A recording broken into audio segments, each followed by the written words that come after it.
Hello, everybody, and welcome to Casual Esports Amateur League's Ionian Finals. I'm Ansem571 with my co-host here, the Dragon Rider. Hi, how's it going? We will be going over this best of five between the two top teams in Ionia. Both of them Yeah, have I'm had somewhat of rocky starts, with Imagine Mountains being their lineup for top lane, Players Reborn getting their new piece in their top lane going within the rest of the team. But they seem to have come into their own for both of these squads and are looking to make it a very interesting finals. I couldn't agree more. Obviously, Imagine Mountain coming and like finishing this general season 9-1 there, definitely being the favors in this match. Mhm. But that's not to count out Players Reborn. They deserve to be here. I believe they actually placed second, so these are our two best Yep. teams in Ionia. Yeah, so at the end of the season, their regular season matches were unable to be scheduled properly for their opponents, so they only played 8 regular season games. But ironically enough, they actually went against, for Imagine Mountain, they went against their final week's opponent as their first round in the playoffs.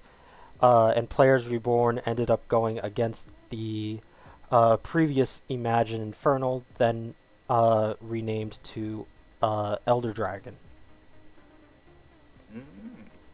Now, Ansem, I know that you played on Players Reborn last season. Were Hmm. like, were you like the shot caller, or did they had another shot caller before this? So it was kind of more so I would instruct them to not int. And then we had Caged Reaper, I believe, as our shot caller, with Gruer telling us whether or not it was actually possible for us to do a certain play. Ah, okay. So, Me being the rock in top lane, I primarily played tanks, so that would alleviate. And I would play like the super tanks of like Shen, Scion, Ornn, and just make it so that way you have to get past me to get to my team. yeah. And that's kind of what they had to struggle with this season. Um, from my knowledge, TTU Phoenix, he does have a couple of those picks, at least at the start of the season, but they had to build him to be with the team, and they have made it work so far. So we'll have to see how it progresses through the series. Okay. I assume then it's probably just going to be around the same thing, except for instead of you, it's going to be TTU Phoenix. I know I've casted with him in the past. Great dude. I believe he's an Alawi main, Yes, he so is. should affect the bans differently. Uh, what we're gonna probably see from Imagine Mountain. Yeah, I know I played with the monkey in Freljord, I believe, last season as well. So he's definitely going to be a force to be reckoned with. He's arguably one of the best mid laners in Seal, hmm in my opinion. He's very mechanically sound, and he plays a lot of like definitely go in and kill kind of like aggressive laners in mid lane. So should be hmm interesting to see how he's going to be pairing against Gruer here. yeah. So I would say, Players Reborn from last season, Gruer and Squirrel were two really good carries for them. Um, So I'll look to be seeing those two as the primary sources of damage. Monkey is a monster in his own right, but we are going to go ahead and get into this draft. Imagine Mountain will be on the blue side, Players Reborn on the red side. Imagine Mountain did take game one uh, as the higher seed, so they selected blue side. And as you mentioned before, we do see that Alawi ban. Um, Wasted no time on that one. and stupid pro draft doesn't want to work on stream. XD. Fix it, fix it, fix it, fix it, fix it. I've tried. So, all right. Well, you're fixing that. I'll just say what the bans are. We got Galio Alawi from Imagine Oceans. We got Yasuo Zach for Players Are Born right now. Um, Probably just seeing traditional bans. I think the Yasuo is definitely for Monkey. I There haven't we seen go. him play it in a while, but the Zillion coming out for Imagine Mountain, and then the Udyr for just like, you don't want to give that for blue side. He's just such a great jungler right now that he can clear everything within 3 minutes and 15 seconds before like Scuttle spawns. You clear the entire jungle. It's kind of insane. Now we're just going to see Seraphine first pick, Hecarim and Tristana as a counter to that. Seraphine can be kind of flexed in a lot of solo lanes, as well as even you might even see this Seraphine AD carry role as well. So I like it as a first pick. I'm pretty sure that that's going to be a support. I don't. Uh, while Monkey can probably play that in the mid lane, Stebby is a more of the Lulu Janna type of support. So I'm pretty sure that that's going to her. Yes, they can flex it, but I'm pretty sure that is to the support role. Ornn, very solid top laner. Does have some like really hard lane counters, but if he can get past it, then he'll be able to move on and win the game for his team.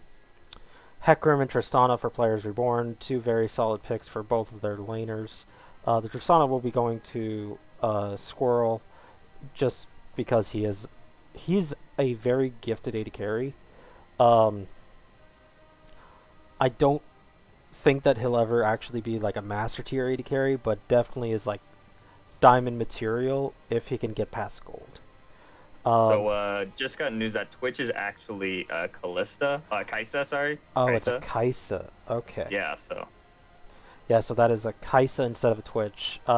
Same idea with it being a hyper carry. Now we do have the Poppy coming out in the top lane is a pretty good counter into Ornn because she can ground him for the entire duration of the R. So he can never actually get that knockoff to happen, which is a pretty good idea. And stopping his dash as well. Poppy's such a great matchup into Ornn. Mm-hmm. Yeah, so from here, I believe Players Reborn is going to be looking to pick up a somewhat similar support like the Seraphine. Possibly a Yuumi if it's left through. They're going to try to let Gruer have as best of a matchup as possible here. Because Monkey is a really good mid laner, so they want to make sure he plays the best of his abilities. Yeah, he's probably going to be getting the flex pick here. So once we see what Imagine Mountain's going to be bringing to the table, that's probably when we're going to have our Monkey pick. Mm-hmm. You said you might even see a Yuumi in the bot lane with the Tristana. Yeah. Is that what they like to pick as a support? I know that he likes to pick these utility mages that as Vex can attest to are. Oh, that would be a definitely interesting. I don't remember Dad playing Leona. That'll be interesting to see if he locks it in. Another good option would be Rel, because Seraphine's root and stun can't actually stop Rel, but Leona's just as fine. You know, if they can get onto the Twitch so far, that's their biggest carry. They can just blow them up instantly. Players Reborn. Or, sorry. Well, actually, no. That's actually, now that I think about it, that's actually worse for them because if the Poppy can get to the Kaisa, then she actually can't reposition in the fights. Skarner is the pickup. It's kind of like a skilled matchup for the Skarner versus Hecarim. So we'll have to see how that works out. Hecarim should have the advantage early, but Skarner with Talia is very potent. So yeah, Skarner doesn't really have much that he's looking forward up to in top lane, but definitely in mid lane. So now Monkey was back last season considered to be a Talia one trick. Yeah, so that's what I was gonna say. Letting it go through all the way to here, we're going to see an Echo pick, one of Gruer's top champions, all-time in Seal. So we're locking that in. So we got a lot of comfort pick from both sides, it looks like, actually. Yeah, Monkey has stayed in the past. When I played with him in an all-star match last season as well, he was given to Leah, and he just was a menace. Yep. So it's going to be interesting to see, like, not giving Monkey the respect he deserves on the Talia ban is going to be scary this game. It's going to be something I'm definitely watching for. So so I'm looking at this, and I have to keep reminding myself that Twitch is a Kaisa, but that's actually really not that great for Imagine Mountain. They have a lot of good engage potential, but almost no disengage. Players Reborn has engage and disengage with Poppy and Tristana. Uh, Hecarim, Tristana, and Echo can all get over walls to escape from bad situations. I expect Leona to take Hex Flash. Poppy, she's going to be able to walk away eventually. Um, but I'm actually concerned for Imagine Mountain because while Kaisa or Talia can actually do a lot of damage in team fights, as the fight goes on, Talia becomes less effective because of how the worked ground is. Kaisa will be able to still do a lot if the Talia goes down, but they have a lot of good lockdown with Poppy, Leona, Hecarim onto Kaisa. And if she can't get a good ultimate to get out of the Poppy, then she's kind of just stuck there, and she dies instantly. After that, you have two tanks and a utility mage. You're not going to win that fight if it comes down to you only having one damage dealer at the end of the fight. Players Reborn have, I would think that this is going to be a tank Hecarim, so they'll have same to Imagine Mountain 2.5 damage dealers because Hecarim's base damages are pretty decent with Leona to amplify that a little bit. Um, I I do like that Players Reborn can actually like play around some of their abilities better, in my opinion, than Imagine Mountain. Imagine Mountain has good catch, but so do Players Reborn. It's just a difference of can they escape from a bad situation, and Players Reborn's comp looks like they can do it a little bit better. Yeah, touching on exactly what you were just talking about there, it's definitely for Imagine Mountain being a win lane, win game kind of scenario with Players Reborn coming around with an. I really I appreciate and like Players Reborn's team comp here just because there's more ways to win to lose than to lose, right? But they have to play safe in this early game and they have to really watch out for the Skarner ganks, but they're really not too worried because Skarner's not really a great ganker in the early stages of this game. So, Yeah, uh, whereas Hecarim is a pretty decent one. exactly, yeah. Yeah, so and also like the 2v2 I would actually give for jungle mid, I would give to Imagine Mountain. But if it's the entire top side for 3v3, I would give it to Players Reborn. Because the Poppy will be able to push around the Ornn and the Talia very easily. Skarner's kind of iffy, but uh, the fact that you would take out their biggest damage threat and deny the Ornn being able to actually use his abilities is more important. hmm But I mean, as the game kind of goes on, I'm pretty sure Imagine Mountain definitely have the better scaling as well. Mm-hmm. Just with Ornn with that extra, like basically after he hits level 14, everyone's getting 1,000 gold. He becomes Oprah. It's like you get 1,000 gold, you get 1,000 gold, you get a Yep. thousand gold. But also then, so the way how I want to see this game played out, the top laners should just be left alone. Like, unironically, they should just be left alone. Um, and play to the fact that Tristana is a better early game champion than Kaisa. And by that I mean with the Halo Blades, level 2 power spike, especially with Leona. Seraphine doesn't stop that. They just accept it. So Kaisa, you need to take your cleanse. Tristana, either barrier or cleanse. Cleanse doesn't really stop the Ornn or the Skarner, but it would be able to help you get out of the Seraphine's ultimate and root.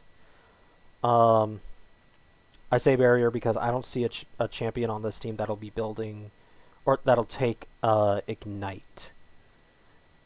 So I think just little things here and there uh, can help to benefit them. If they can get the advantage in bottom lane, that allows the Hecarim to be opened up on the bottom half of the map, and they'll be able to start taking dragons very early for that. Yeah, definitely. I agree with you there. The first two dragons are probably going to be going over to Players Reborn, Mm-hmm. and because of their such strong to mid mid power spikes that they get is just going to be that's where their win con's going to be. I also just realized with Imagine Mountain, they have a very good anti-Dragon or Baron comp with the Orange Seraphine. Because the Seraphine, as soon as you hit a target, uh, it extends basically the same range as the original ultimate, or up to like half or something like that. I don't remember. But that can be the initial part while the Orange ultimate is charging up. So you can then just knock down the bowling pins very quick and easily before Players Reborn can get a good reposition. Hmm. Um, but if they can weather those two big ultimates, then Imagine Mountain just falls apart. Um, they then have only their damage of the Kaisa and the Talia to actually do anything in a fight. Skarner can pick off one, but Tristana's going to be getting a QSS. I don't see why she wouldn't in this comp. So I think that would be a good idea for her. Um, Poppy is just too immune to even warrant it. Um, and I mean, you could ult the Hecarim, but he can then always just ult away if he survives it. He's going to be a tank, in my assumption. Um, Hmm. and Echo, if you don't burst him through the grab, then he's going to just snap back with his ultimate and be back to full HP.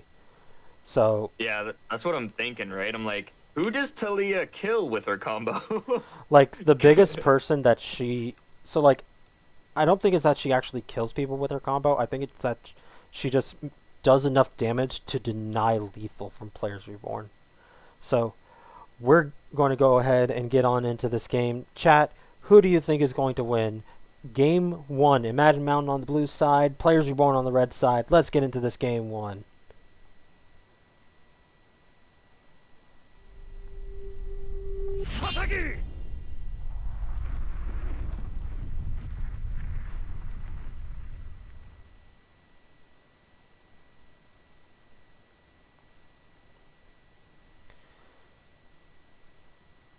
Just take a look at everybody's masteries real quick. Greer with zero point 0.8 million. It's the Talia with about 500,000. Poppy with about 400,000. Yikes, that's a lot of points. But also, we got to flame the Kaisa and the Seraphine and the Talia. Holy crap! Why are there so many people without a skin? But we're going to go ahead and get in. I am paused. Are you ready? Yeah, I'm ready. All right. So 3, 2, 1, go.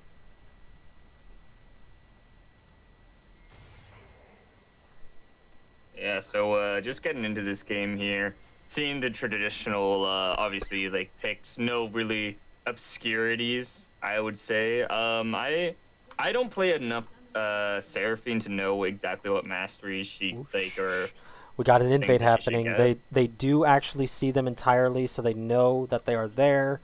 They know exactly that everybody is in that pixel bush. They completely saw them. Um, I feel like that they actually saw them, or they saw at least the Talia, but Players Reborn completely botching this level 1 entirely. They have given up complete knowledge that everybody is here in this pixel bush. So Imagine Mountain correctly is able to go in and get that early ward. Um, I cannot see the spires for Skarner in spectate mode, so oops. Now they are going to be able to get this blue buff, but Imagine Mountain, they will have complete knowledge of Players Reborn doing this. Yeah, so they're gonna know their pathing and exactly know where the jungler is gonna be, and that's gonna be huge for Imagine Mountains because of just like knowing where the Hecarim is early game is going to be so much easier for laners to really get their lane state in a proper position to not get any Hecarim free kills, you know. So I'm I'm excited to see how Imagine Mountains like wave states are going to be like when they know exactly where Hecarim's going to be. So Talia absolutely battering this Echo pretty hard. Echo's not even level 2 just yet. Yeah, you're seeing the all-out aggression from the Talia monkey pick. You can see that he's very comfortable on this. He knows exactly where to go. He knows his spacing. He knows how much damage he can do and how much mana it's gonna be. But like you said, Guru also on the comfort pick, so he knows that he has to play safe. Talia's looking to roam. She actually just took over the top river spire. Yeah, so definitely gonna just see traditional laning. Hecarim going for that full clear. Skarner's pretty much the same clear speed as Hecarim, and it looks like they might just gonna be meeting for this top side scuttle crab here. So should be interesting to see, especially mid lane, to see what they're going to do to help alleviate the jungle, because you definitely need the mid lane here during the scuttle fight, especially as a jungler. Yeah, Echo has the rotation already. Talia's still trying to clear out. Poppy even is already roaming down, so they will be able to take up this top lane scuttle. Now Skarner is going to be running down towards the bottom side, so they'll be able to pick up that. Nothing too extravagant really yet.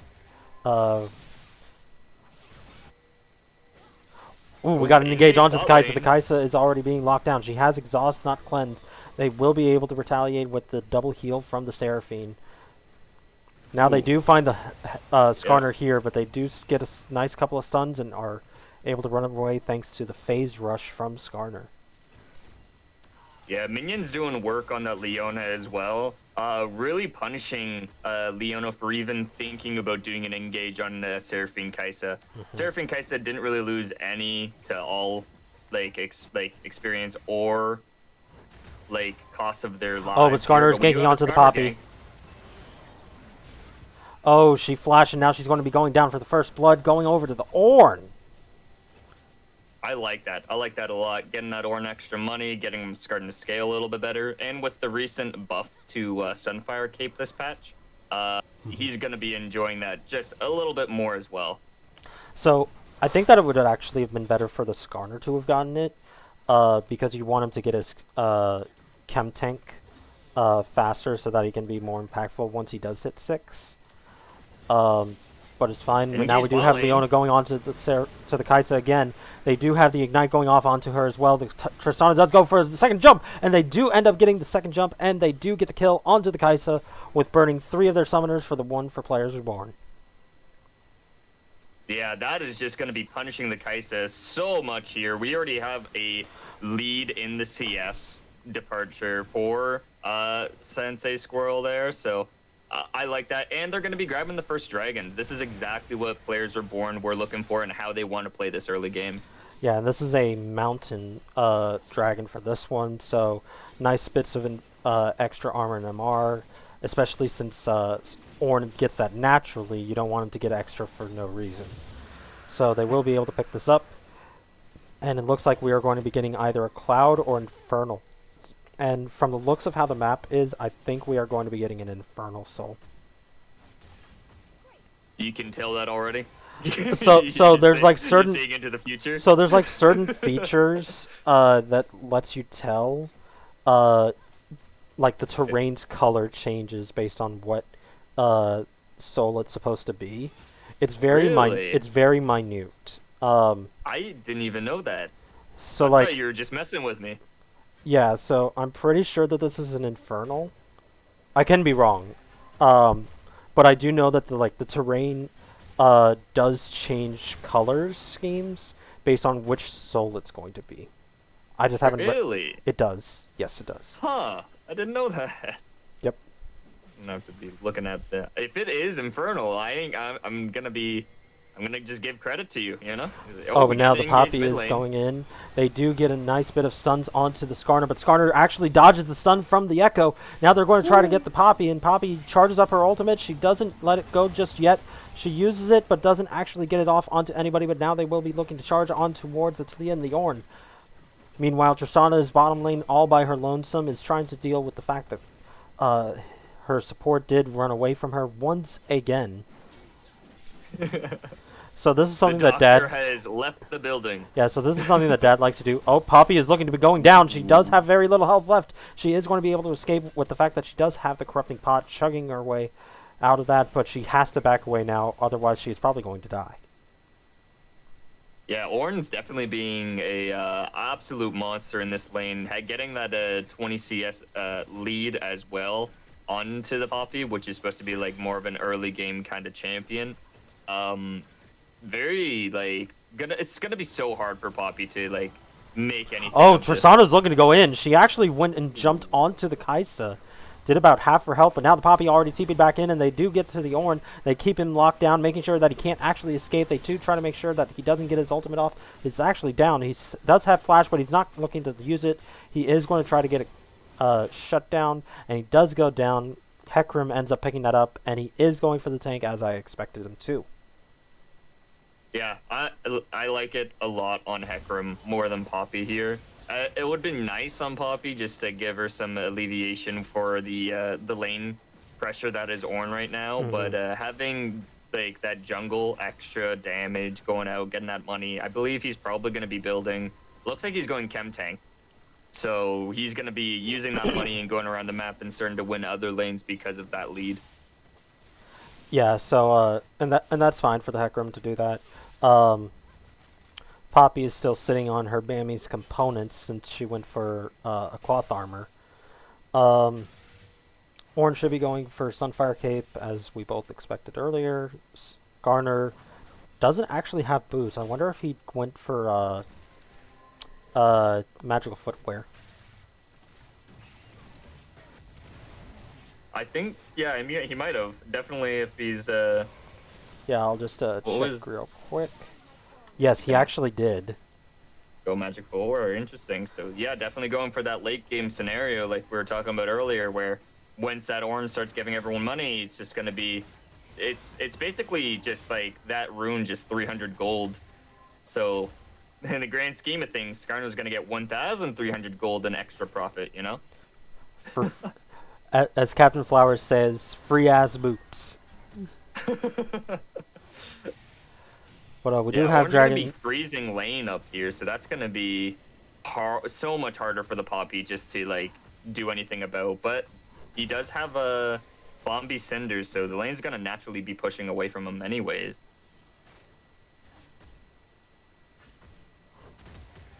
But we're gonna see the dragon coming up in about 40 seconds there. Probably gonna be going over to the gank. Sorry. Oh, we do have it. Seraphine does use his ultimate to make sure that Tristana cannot follow up on the damage. Does take actually a lot of damage from the Seraphine.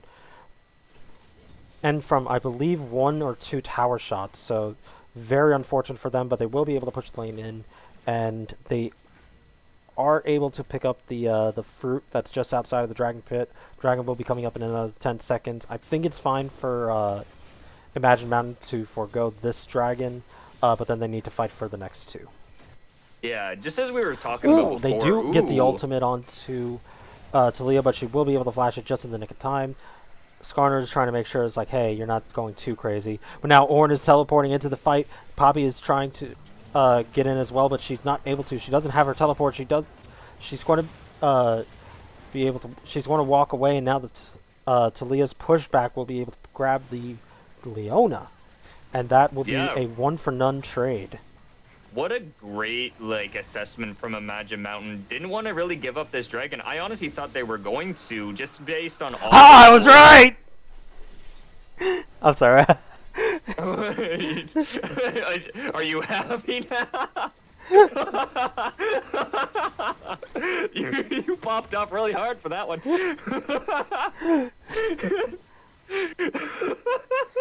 I'm sorry. You know what, Anthem? You got it, okay? Did you want a cookie? Did you? I'm sorry, Twitch chat. So I pop off because I was correct in the dragon soul that was supposed to spawn. I need to know, which terrain did you see that was a slightly different pigmentation that you were like, yes, Top It's and bottom. infernal. Top and bottom. Really? Yep. Which is it like a tree? Is No, there like so a tree? it's actually the earth. It is a more darker pigment for an infernal soul, and because And and if it was a cloud, what would it have looked like? Would it have been lighter? it would have been slightly lighter. But the thing is, you can only know about it if the other two souls have been taken. So like because it was dark, it could have been infernal or mountain. Lighter, it would have been only for cloud. Um, for ocean drake, I don't remember how you tell if it's an ocean drake or not. Um, but I do know that for both infernal and mountain, that's how you tell for those. Since mountain was taken, but now we do have a fight happening in both bottom lane. Squirrel does pick up that tower, or for the kill. Sorry. And now Echo's actually caught up in place and is going to be able to escape. We do have Talia using her ghost. Chemtank does go out. Skarner does not have his ultimate, but he does try to look for a play here. Echo does not have his ultimate. He does try to escape. They will be able to join up with him, and now Ornn is having some hard times with the minions creep blocking him. Yeah, spazzing him out there, that Ornn. But I believe now Poppy's just going to be able to bully out Ornn. Going to be starting to win that lane a little bit harder there. Starting to get items. But instead of Sunfire Cape, we actually see the Gauntlet actually coming out for the Ornn. I guess that's just like a better team fight mechanic item here, just because Sunfire is really, you're trying to do as much damage as possible, getting that extra DPS out with the Sunfire. But it looks like Ornn's just kind of playing a game where he's going to be just setting up for his team, then producing damage for his team, which I respect, especially in a team environment. This is going to be a good pickup as well.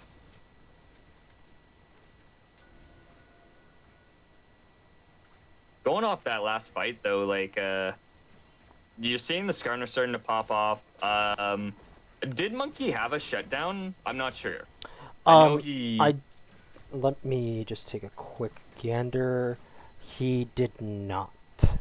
Did not have a shutdown, so I thought he might have, just because he was got that 2-kill advantage onto the mid lane, but it looks like it's just going to be good for him, but it's sad to see him die there. Actually, I'm curious to know what are... Ooh, mid lane fight skirmish happening. Yeah, Gruer did get pushed back. He's trying to position himself around to make sure that he doesn't actually die, but he will be able to get out.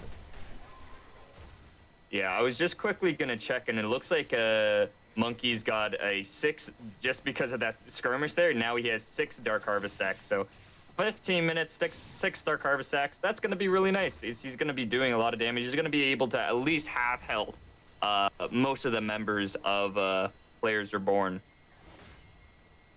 before like any fight begins, right? So we see a lot of pings coming out. We got a minute and on to Dragon. We're going to... Players Reborn need a fight for this. They were anticipating the first 2 early Dragons, but because they lost the second one, it's going to be a lot harder for them. Here's an engage going on to the Talia for Hecarim here. They are able to get Gruer before he is able to ult. Or sorry, Gruer is able to get Talia before she's able to ult away. Ornn does actually crash through and blow up Talia's walls, so that can be a quicker pathway through, but they will just walk away from that with a 1-kill advantage on that side. You know, I've played a lot of Ornn, but I can't remember the interaction. I guess he doesn't... Does he blow up the whole wall for Talia? Or no, is it like, just I just know a in portion. Jarvan, Just a yeah, portion. because in Jarvan he just blows up a portion. Yeah, So. it's just a small portion of it. Leona looking to try and engage, but they will not be able to make the land. And also, another way that you can tell which Dragon Soul it's going to be. Oh, we do get an engage onto the Seraphine. Engage. Seraphine does get her ultimate off only onto the Leona. Tristana looking to try to get a kill. But Poppy will ult the Ornn away. Triss is trying to kill the Kai'Sa, but will be unable to. Both AD carries living with about 100 HP each.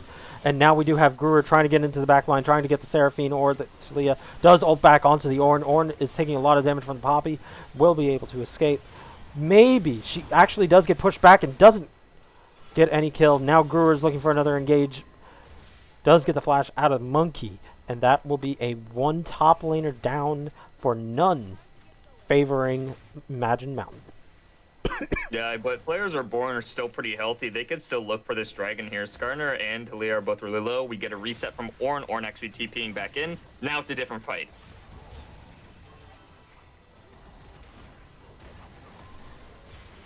So they're going to be getting that pick onto that Leona. Definitely Monkey going to be picking that one off there. Definitely getting another stack. And then we're going to see Imagine Mountain getting another dragon, unless we possibly get a steal from Hecarim. Hecarim does have his ultimate. He does not have flash. Gruer is still pretty healthy.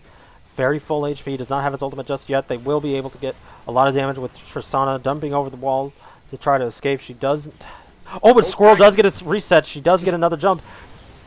Skarner will be able to take up that dragon, though, and now Poppy is already back with a vengeance. Tristana is now going in onto the Talia. Talia will be getting very low, but she will be able to get a turn 1-for-1. Now Gruer and Poppy are trying to make a play happening for this.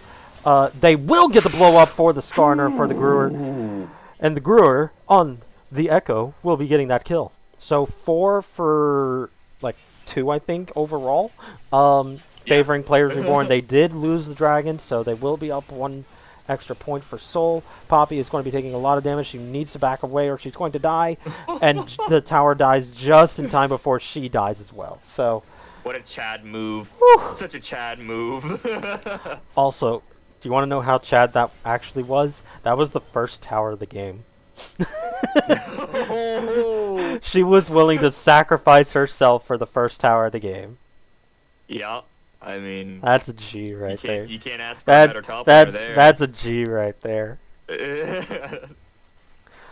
I'm gonna check on the Talia right now. Actually, she has 9 Dark Harvest stacks at the 20-minute mark, almost 20-minute mark. Sorry, so it's 19 minutes right now, but it's gonna be devastating with the more she gets, and then the Ornn upgrade that she's gonna get later on. Monkey's gonna be an absolute menace. Because of all this, like, if Mountain didn't give up a lot of those kills there, I think they would have been in a little bit of better position right now. But because those kills went over, that the Mountain Dragon was kind of like, it was worth going there, going for the fight, and getting those additional kills for them. It's such a fair and even game right now. We're going to see some lane swaps happening. Poppy going bot lane. We see the bot laners going mid, and then Gru meeting Ornn in the top lane. But it's a very close game. A lot of their damage is going to be onto the Echo and onto the Tristana. Hecarim hasn't really been able to make those crazy plays to do anything to kind of like alleviate pressure. Yeah, exactly. To help with the damage numbers. So if Imagine Mountains are able to kill the 2 damage dealers and get that shutdown onto Echo, I don't know if there's going to be a way for players who are born to respond to this. 2 tanks chilling in the top lane. Oh, he actually does ultimate onto the Skarner. Hecarim doesn't have a way out of this now. He will be able to get a lot of crowd control onto him. Skarner actually goes and gets blown up. Ornn does use his ultimate. Tristana, however, is already here in the top lane with them, so that'll be a 1 and done. Skarner going down. I believe that was actually to Hecarim. Yeah, Hecarim got that kill. Really great communication from players Reborn here. Really seeing, like, they saw the Skarner. It's like, all right, he's caught out. We got to go in. They had the rotation perfect from the Leona. They had Guru there as well. So he's going to be picking up another assist. And it looks like TTU's having a little bit of a troubles versing this Kai'Sa. Yeah, I want to see like more objectives taken for the side of players Reborn right now. After they get a pick like that, I want to see them punish a little bit harder. Into like maybe even a really cheesy like early Baron there. But I think they're playing it really, really safe. They don't want to take any chances. Yeah, but also Imagine Mountain did have a ward inside the pit, and they do have the scuttle for top side. And I believe that they did pick up the Skarner Spire in the Baron pit. What is actually a pretty neat thing that they could try to do is if they go for Baron or Dragon, don't actually take the Spire, because then it reveals that you take it. Leona does use a lot of crowd control onto the She will actually be taking a lot of damage. I believe that was 4 tower shots that she took, forcing Tristana to even use her heal. That is really not good. Ornn actually can probably turn and get at least a 1-for-1. But Dragon coming up soon. He wants to make sure that he's available for that. Leona has to back now before that fight happens. 30 seconds before. Tristana, she does have a Zeal. I don't know if that's a rapid fire or a PD. It is a PD. Okay, good. It's time to fight. If you're Imagine Mountain right now, you need to fight right now. Poppy Leona did and actually Tristana get are caught. not going to be there. They do get a lot of crowd control onto the Poppy. The Poppy now is going to get Ornn horned. Echo is also caught out of position. They do try to get a lot. Oh, but Ornn! Oh, but the Seraphine's ultimate does get to the Echo. They will be able to escape just before Echo actually got his ultimate back off. So. Yeah, and the shutdown, that was crazy. And it goes over to Monkey onto Leah as well, so that's going to be even more devastating. And to add salt to the wound there, they take the Dragon. Because of the late back timing from Tristana, from Leona there, I called it. I was like, they got to fight right now. They got to do something because they're going to be late to this Dragon fight, and they're going to not be able to produce the damage that needs to do. Guru being bot lane, they were able to capitalize on this and take Soul Point because of it as well. And yeah, and that's really bad for Players Reborn. Like you said earlier, Imagine Mountain do scale pretty well with the Ornn and the Kai'Sa. Hell, even Seraphine is pretty decent as the game progresses. So the fact that they're now on Soul Point for a triple Infernal, even with 2 of their champions not even actually building damage, they're going to be able to hurt for a lot with that Soul. Yeah, this next Dragon fight actually even in my eyes might even be the game changer for Imagine Mountain. They're going to be able to just do so much with this, and if they grab it, it's just going to be game over for Players Reborn. In my opinion. Yeah. We actually do see so Dino's done this in multiple matchups now where he's playing Ornn. He ended up picking up a Warmogs as his second item because of how the Frostfire Gauntlet works. He has over 3,000 with that, but they are looking to take this tower up top lane. They are going to be able to take it. Now they're going to look to see if they can get a damage out onto this. Echo does get ultied by the Ornn. Now Hecarim doesn't have his ultimate. He's going to be taken down. He's trying to escape, but now the Kai'Sa leaps into action from across the map. Yeah, that's Baron, right? Pretty sure that's Baron. Yeah, that's Baron. It doesn't matter that Poppy has teleport or not. Like this is just a Baron. What fantastic ooh, we do have a teleport coming in from Players Reborn for the Poppy. They're going to try to ultimate away somebody, but he actually misses everybody, and now he gets blasted by most of the champions on the opposing team. The Kai'Sa will be able to get the last hit up. Now Echo will be rooted by the Everfrost. Monkey does flash in to try to get that last hit, and now it's only Tristana and Leona, and they will not be trying to contest on this one. You can't miss those in a game like this, and you're in the middle of their entire team. You can't afford to miss those. Like even if you hit somebody as minute as like the Seraphine, you need to hit somebody with that. Yeah. That's, jeez. You gotta feel bad about that one. You hate to see it. Now, let me check quickly on this. The Talia 13 Dark Harvest stacks, baby. 13. Ornn's now level 14. He's giving the upgrades to Talia. Let's go. Yeah, so let's see. We've only gotten that's the very first upgrade for them. I don't know the items for the upgrades now. So Rimforged Grasp for the Ornn, Eternal Winter for the Talia. You know, it gives pretty good stats, not going to lie. Unfortunately, it doesn't tell me how much extra damage or roots she's gotten, but we saw there. Ooh, Leona whiffs her ultimate, does get dropped onto the The Skarner. Skarner does pull the Tristana. Tristana does get a trade of 1-for-1, but now the Hecarim went in too far deep, and now he's going to go down. Now it's up to the Echo to wave clear, and that's not a wave clear champion. Not against Barret You know creeps. what?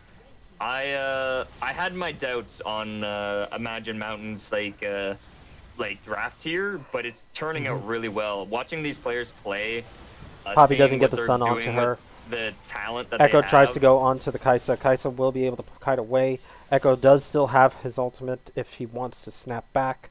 He chooses not to. And they will back away from that, not losing their inhibitor tower, which is very key for them at this point in the game. Infernal Yeah. is coming up in about 20 seconds, though. I don't think Players Reborn are going to be able to beat Imagine Mountain here. To be fair, I just think Talia's going to half health someone or even kill someone. Ooh. But it's not looking good for Players Reborn right now. Talia just picked up a Rabadon's. Ooh. She's got to have about 500 AP at this point. Yeah, 550. Okay, here we go. Echo Here's the tries fight. to go in, does get knocked up and ulted by the Skarner, gets dropped immediately. Poppy does use her ultimate to try to get on and push away the Ornn. Will do so, but to what avail? None. Because now she gets dropped by the Talia as well. Skarner tries. Seal? Skarner does get the smite. Brewer or Cage Reaper does fall to them, and that should be the end of Players Reborn for this game. Baron empowered and a triple infernal soul. That's definitely not a good look for them for this game here. Yeah, with like you want the burst on Talia, so where I was talking about in draft phase, like what does she kill? Well, if she has an infernal soul, I am. She kills everything. She kills everything. Yeah, like I was saying, like if it's prolonged fights, like what I was expecting, she doesn't really kill anybody, but because she's able to blow them up literally instantly, I mean that's pretty much just it. Yeah. Poppy is trying to look for the Seraphine. They do see her back, but they are unable to get her. Wall was just a little too thick for her. You know what? It's just like really just great performance from the Talia here, getting 10 kills. I had my doubts, Monkey, but you proved me wrong. As we were talking earlier, I don't think there's a way for Players Reborn to come back from the bleeding here. They do find the Skarner. Skarner does get a lot of damage onto the Hecarim at the start of the fight. Hecarim is trying to do as much damage as he can, but now, oh Jesus, Seraphine! Oh no! And now, just deleted. Oh, that was a tank. That was a tank, Talia. You murdered it. To be fair, it was an armor tank, but still, like, that was a tank that she did that to. Now they're going to keep going. Now they get the knockback. Seraphine does get the ultimate onto the Tristana. Tristana does have her flash, but she is going to be taken down eventually to Monkey. So going into game 2, Talia has to be banned. Talia has to be banned. No. Oh, jeez. What a performance. Brewer's still 13, splitting 3, and bot. 4. For the fans at home, it's 22 stacks for Dark Harvest now. Yeah, Brewer's just doing what Brewer does at this point. He's just like, you know what, fuck my team, I'm out. They will be able to take this game. Brewer does back, but it's too little too late. They are already on to the Nexus. Poppy is trying to do what she can, but she will be pushed away eventually, and they will take it down. Kai'Sa finishing it off. 1-up for Imagine Mountain. Yeah. Now you got to think, like, you got to ban that Talia out. You got to have a brand new strategy going into this. I really liked the draft for Players Reborn, but unfortunately they just weren't able to pilot the mech, if you will. You know, Yikes. like they weren't able to take advantage of their power spikes in time. Losing that second dragon was super rough for them, and then like unfortunately getting caught out and letting the Talia get carried away, letting the Kai'Sa, like Kai'Sa was still 4-2, but like what can you do to a Talia that's one-shotting your tanks, your front line? Like she was an absolute menace by far. Yeah, and then we do have looking at the post game stats, Talia actually gets almost 31,000 damage. Wow. Yikes. Wow. So, yes, she was the driving factor of this game. So, game 2 draft, you just ban the Talia main, please. Thank you. Do you, do you just have to like put all 5 bands onto Monkey now? Is that what we're No, doing? no, no, no. I don't think you have to do that, but I do think that you should be getting rid of One Trick's best champions. That's why they banned the Alawi from TTU Phoenix. But Hmm. we're going to go to a quick commercial break. We will be right back.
Hello, everybody, and welcome back to Casual Esports Amateur League's Ionia Finals. We are going right into Game Two's Pro Draft.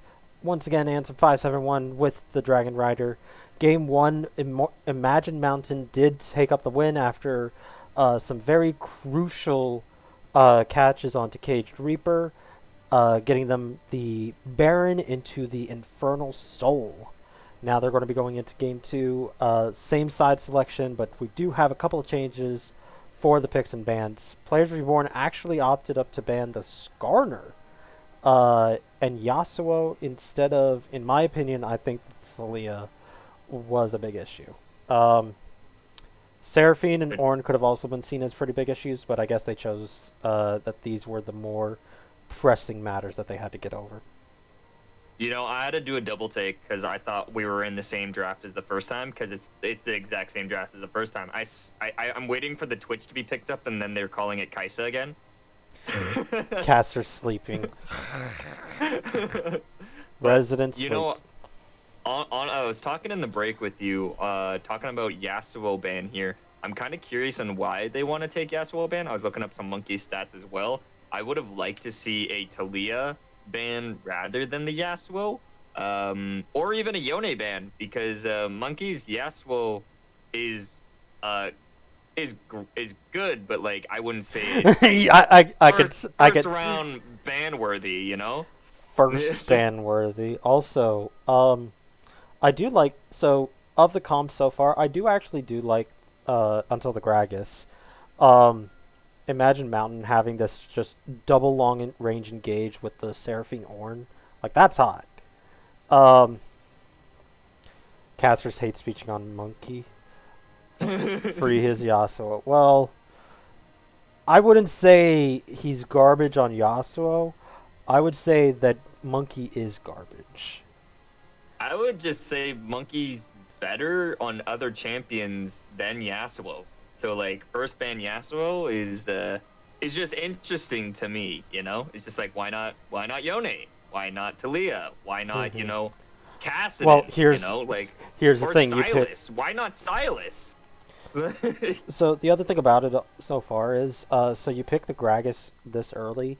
Gragas is currently a top lane flex between them and jungle. The fact that you have an Ornn and a Gragas, we already know exactly where everything is going. So the Gragas pick here makes almost no sense, especially it doesn't do anything against a Hecarim, and it definitely doesn't do much against a Poppy. So I'm very confused at the Gragas pick. I do like the other two picks. I'm not even going to deny it. The Ornn and Seraphine are pretty good. We do have a Nautilus pickup for the support for Players Reborn. Another hard engage for them. So we're going to be seeing Gruer trying to get a counter pick once a mother flip again. Yeah, I wanna he used it well last game. Honestly, I feel like he played well into Monkey. It was just Monkey had like better roam potential and better mobility. I swear Monkey's just gonna pick up Talia again, and I'm gonna be like, all right. I guess we're just gonna give him the Talia pick. I don't think he's going to. I actually don't think that Talia is the pick here. No? No. Because, like, you would be too indexed into magic damage at that point. I think he goes, Azir? No, Ori? He has played Orianna in past seasons where I played him before. He's really good on the control mages. He's going to be able to burst down. It's like a Talia, but, like, more CC utility. A lot of the damage is going to be falling upon to the Caitlyn this time around, though. Yeah, so, we do have a couple of jokers on in the chat thinking that this is the end for Game 3. Now we're going we're going to be going to Game 3 immediately with this draft from Imagine Mountains. Wait, is that actually a legit Swain pick? Yeah. Yeah. No one said anything differently in chat, so yeah, that's Swain. That's a Swain. Okay, so does Guru play Swain? He does now. Apparently. Yeah, we're all ready for Uh, So, you know, even in the last so picks and bans and last draft as well, I had my doubts on Imagine Mountain's draft phase and what they were going to be doing here. mhm. Um, this time around, I feel like it's just going to be. Yeah, it's still going to be fine. I feel like that's just going to be Tank Gragas. He's just going to have a bunch of Yeah, utility for his team. Um, maybe a little bit of anti synergy between Gragas Oriana. Depending on how they have to coordinate, they have to have a lot of great communication with one another to hmm get those perfect ultis off. Because the last thing you want to see is like a Gragas ultimate and an Oriana ultimate happen at this exact same time. You know? yeah. That's never fun to see. The anti synergy. Yeah. As for players reborn here, a very tanky team. A lot of the damage is going to need to come from the Tristana unless Swain gets like insanely fed. and But and I don't see that right now at least. Not into what Imagine Mountains has, because like what the idea with Swain is that it's dot damage without it actually being dot damage. Um, I don't see a world where he's able to actually get onto Imagine Mountain and stay there for long without dying. Because they have the Gragas casks to push him away. They have the Oriana Ornn Seraphine to keep them right where they want them. Same with the Caitlyn traps if she can time those correctly. Like, I don't see that this is a good option for uh, the Swain pick here.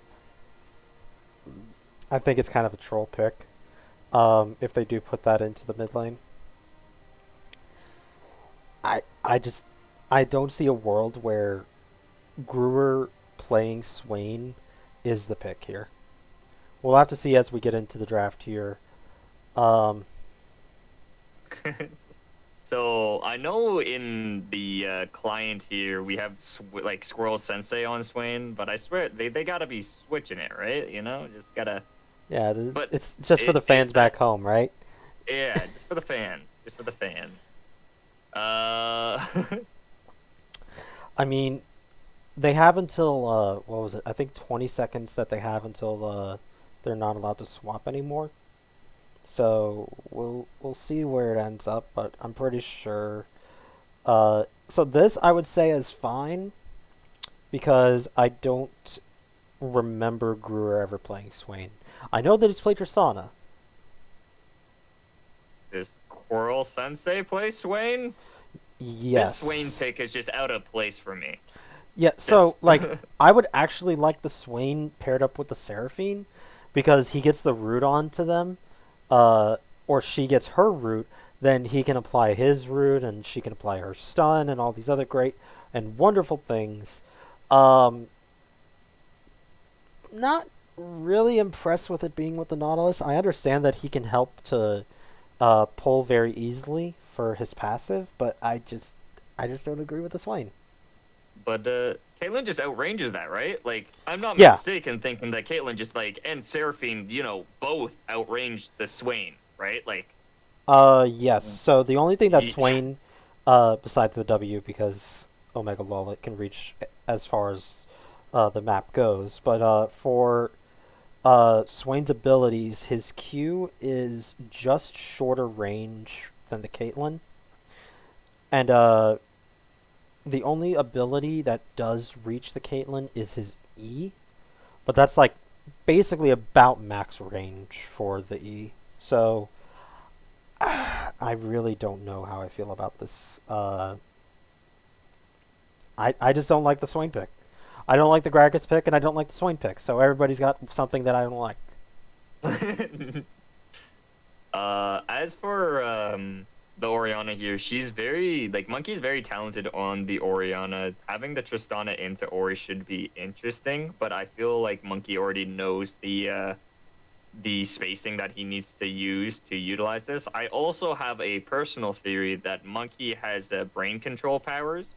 He has this innate ability to make sure that everyone stays inside the Oriana ulti and like they just sit on the ball. Like the ball has like a global taunt, and the enemy team just goes to it.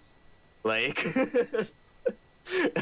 I have my speculations, about Monkey's Oriana, and I don't know what it is about it, but I swear there's a possession that is involved where everyone just goes to the Ori ball and says, "Yep, this is my home now." I like Like you've seen it, right? I You'd be I've like, I'm not the seen. only one who sees this, right? Like, To you be can't keep getting fair, away with this. I've also seen Monkey play Ivern mid unironically and win with it. Um, Like, so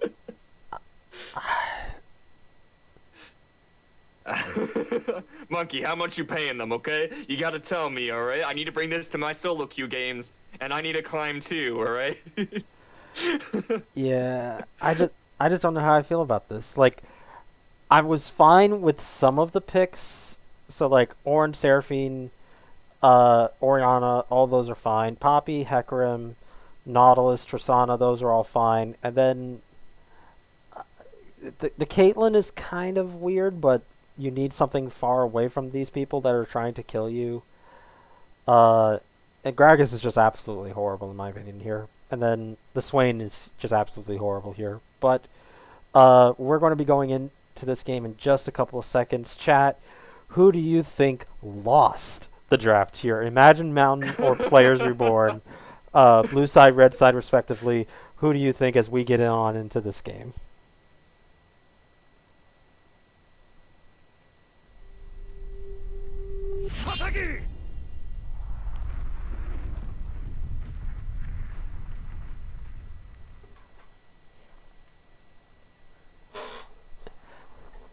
Alright, we are getting on into here. We do have only Stebby without a Seraphine skin. There's only one Seraphine skin and she doesn't even have it. So take that what you will. But that was a very fast load. Oh alright. They all got really good computers, or we got really good computers. Yeah, Who knows? my internet went up. Alright, so I'm ready at 10 seconds. Are you ready? Yeah, I'm ready when you are. Alright. 3, 2, 1, go. All right. As for like runes, very like traditional. Swain actually for Conqueror's Conqueror. fine. I haven't played Swain ADC before. I haven't really seen much Swain and Seal as well. But it should be fine. Like, I definitely see the Caitlyn Seraphine winning lane super hard here, but And they're once looking again, for they some... see Players Reborn, all 5 of them. Like, they have this down packed. Like, they know exactly what they want to do, but they do see the Gragas immediately. They do pick up this ward here. Oh, gold gap, everyone. 1 CS lead. It's over. Oh. It's all over. Hold up. I'm going to pause it because I actually accidentally pushed the wrong buttons. I'm at Okay. 110. I also paused at 110. Okay. Awesome. So 3, 2, 1, go. All right. Push the wrong button. What'd you do, Ansem? What'd you press? I was pushing the wrong buttons. Did you press like, the plus key? Yeah, I fat fingered the plus key. They're gonna know the pathing of both the junglers now with the wards, so that's gonna be good for both sides. More favorably for Imagine Ocean. I think Gragas' early game jungle is gonna be pretty nice as well, so it's gonna be good for Players Reborn to know where Gragas is and understand his pathing as well. If I'm not mistaken, Hecarim has the faster clear, Yes. right? Yes. Looks like there's actually going to be Gragas positioning himself for a level 2 gank. Ooh, they do get a pull onto the Caitlyn. They do get the Guardian proc from the Seraphine. Now they're going to return a bunch of damage onto the Nautilus. Will be taken down to a little bit under half health. Aftershock can only do so much for you, my dude. Yeah, like they did half health Caitlyn there, but they can just play safe and they don't really have to get in range for that ever to happen. I'm honestly just surprised that Nautilus was able to manage a hook than anything, you know? Ornn's going to be freezing lane. He's going to have perfect wave prio here, having the 4 minions right there. Oh, and it's broken. It's unfrozen immediately.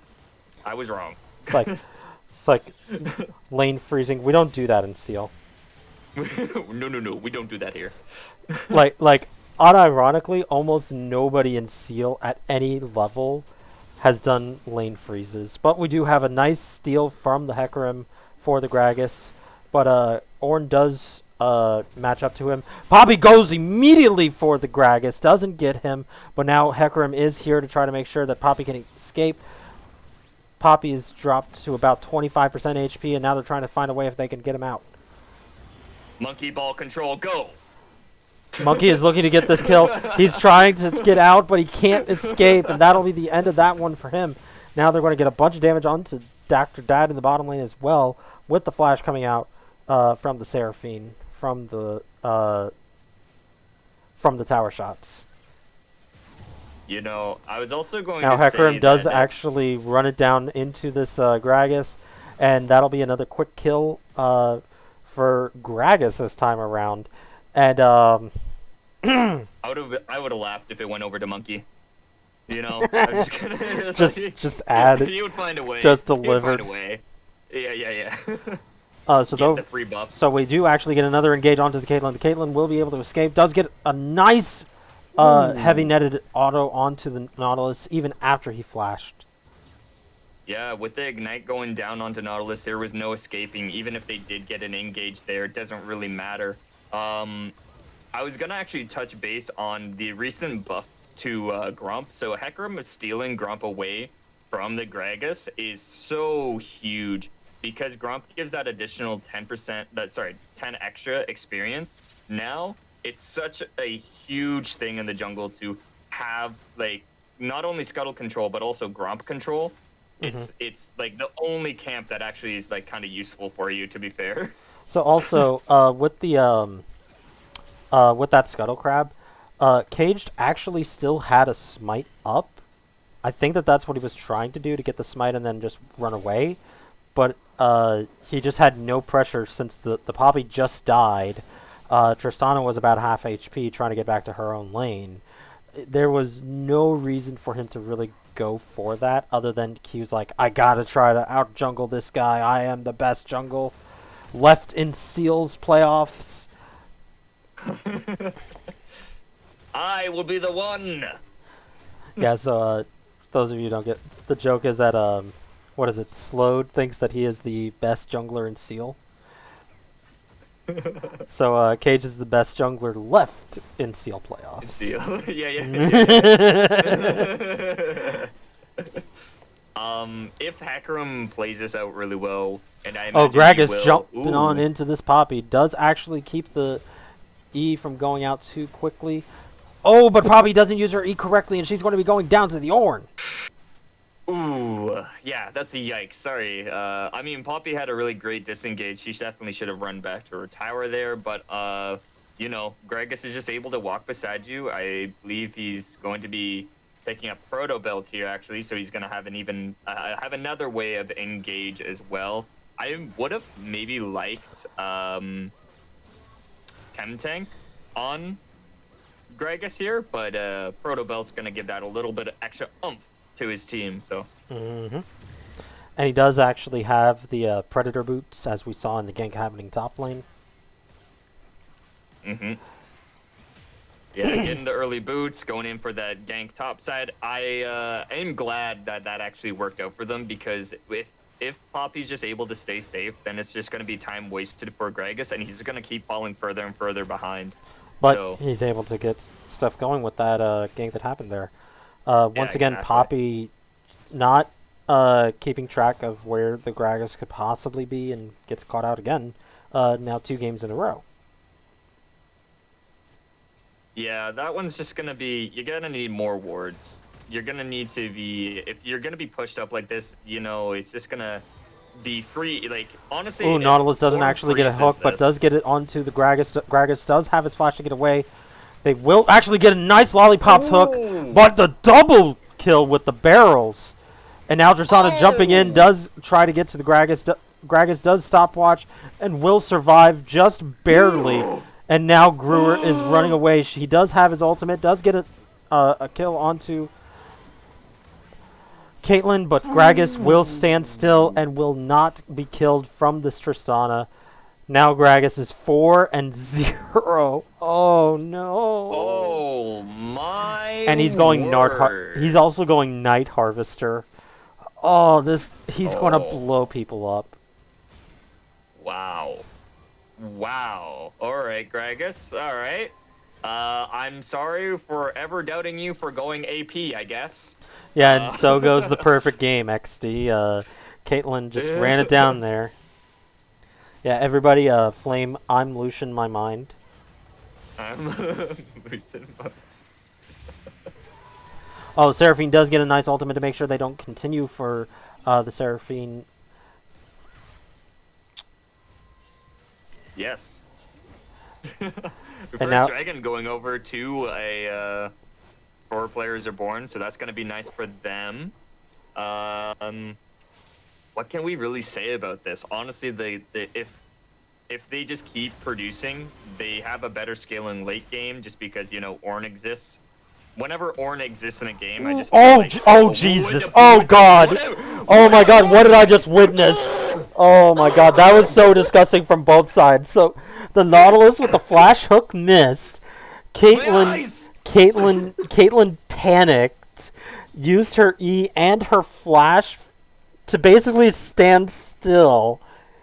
And Nautilus was still able to get to her because he flashed and was in auto attack range. Oh my God. They're bleeding! What did I just watch? So, remember guys, this is this is Ionia. This is the best division Seal has. These are literally the top 2 teams in Ionia. I don't care. I don't even care that I'm a silver player. I'm flaming that one.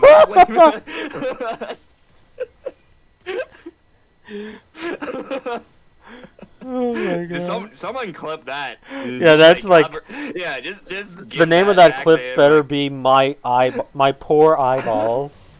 But now we do have an Ornhorn going on into the Tristana.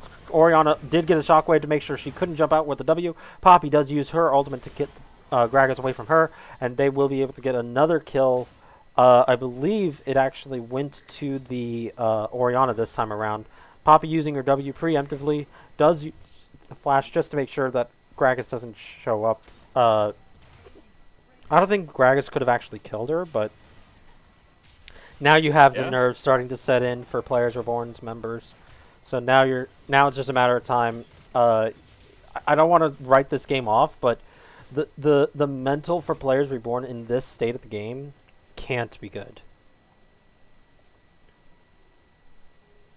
Yeah, that's it's hard, right? Like, what do you in comms? You have to be so, like, you have to know that, like, all right, we're losing, especially in the early game, which is bad, right? And we're gonna see a freeze happen topside, where they're gonna be losing topside. They're losing. In we do got the ultimate onto the Caitlyn. In the mid lane. Did get pulled back and do get the nice hook for that. Seraphine does get the ultimate off to make sure that the Caitlyn doesn't get killed just yet. Now the Caitlyn will be able to line up that ultimate and does get it onto the Swain. Swain does pick up the kill onto Seraphine. Now is also dropped by the Nautilus. Gets to Caitlyn, and Swain will be able to pick up. That is a big turnaround for bottom side. That is what they needed. That's what Players Reborn needed there. What a great engage, what a great disengage, what great spacing they had, and knowing your damage numbers, Squirrel Sensei coming in huge, and also Dr. Dad there, knowing and just waiting in the bush for the Caitlyn in that fight that was the best they could ask for right now. Also, so things that weren't really talked about in that fight. So Swain actually has Triumph. So he was able to get back not just the passive health that he gets when he absorbs a soul. He got the Triumph proc, which let him keep staying in the fight against the Gragas and the Caitlyn. So really good from Dad for making sure that he can help start to get those resets. And good job on Squirrel for making sure he sticks by his support.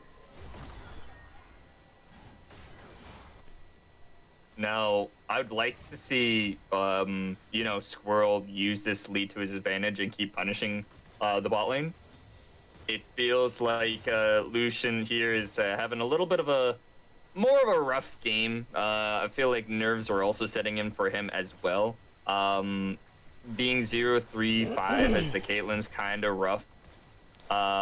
Just gonna have to play it super safe and try not to bleed out too hard into the Swain there. As for the YouTube clip for famous, ooh, nice combo from the Gragas and the Orianna. Wow. But now they also do get the collapse onto the Caitlyn. Dad uses his flash and ultimate onto the Seraphine. Seraphine will be getting pulled back with the Hecarim and the Swain pulling him back. Does get it over to the Swain, and Swain is their big boy carry here in this game. What a great communication mid lane, using the ulti and then into the Orianna ulti. Like, they had to time that one perfectly. That's not easy to land as a team. Oh, but now the Poppy they do find it, and then Swain takes a lot of damage. That Night Harvester is going to wreak havoc later. I can already see it. Yeah. And also, for where do you send the clip to get to YouTube famous? Send it to the Amo. He likes making these highlight reels for whatever reason. For whatever reason. Oh, I forgot to ask you which dragon we're going to get, but I figured it was Mountain. So the reason why Oh, yeah? I figured it was Mountain is because it was a lighter color. Oh wow! But what a great also bot lane communication. Getting that we're gonna see players Reborn try and probably win through bot lane. It's gonna be a hard time for them because they're gonna have to get through a really fed Gragas and a fed Orianna. So what we're gonna have to look for in fights is seeing Swain's positioning, seeing Swain's spacing, and seeing Swain's healing. So I would like to see a lot of anti-heal coming out very soon. So I would like to play a quick little game with you. It's very simple. It's just looking at everybody's items, okay? Chat can play along too. What do you see that is different from everybody else and the Orianna? I would like everybody to take just a brief moment to have a look and see what do you see that's different. How the Orianna is built differently than everybody else. It is not the mythic item. It's something else. I will give you another. I will give you till 15:20. All Okay. right. All right. All right. Where are her boots? She don't need them.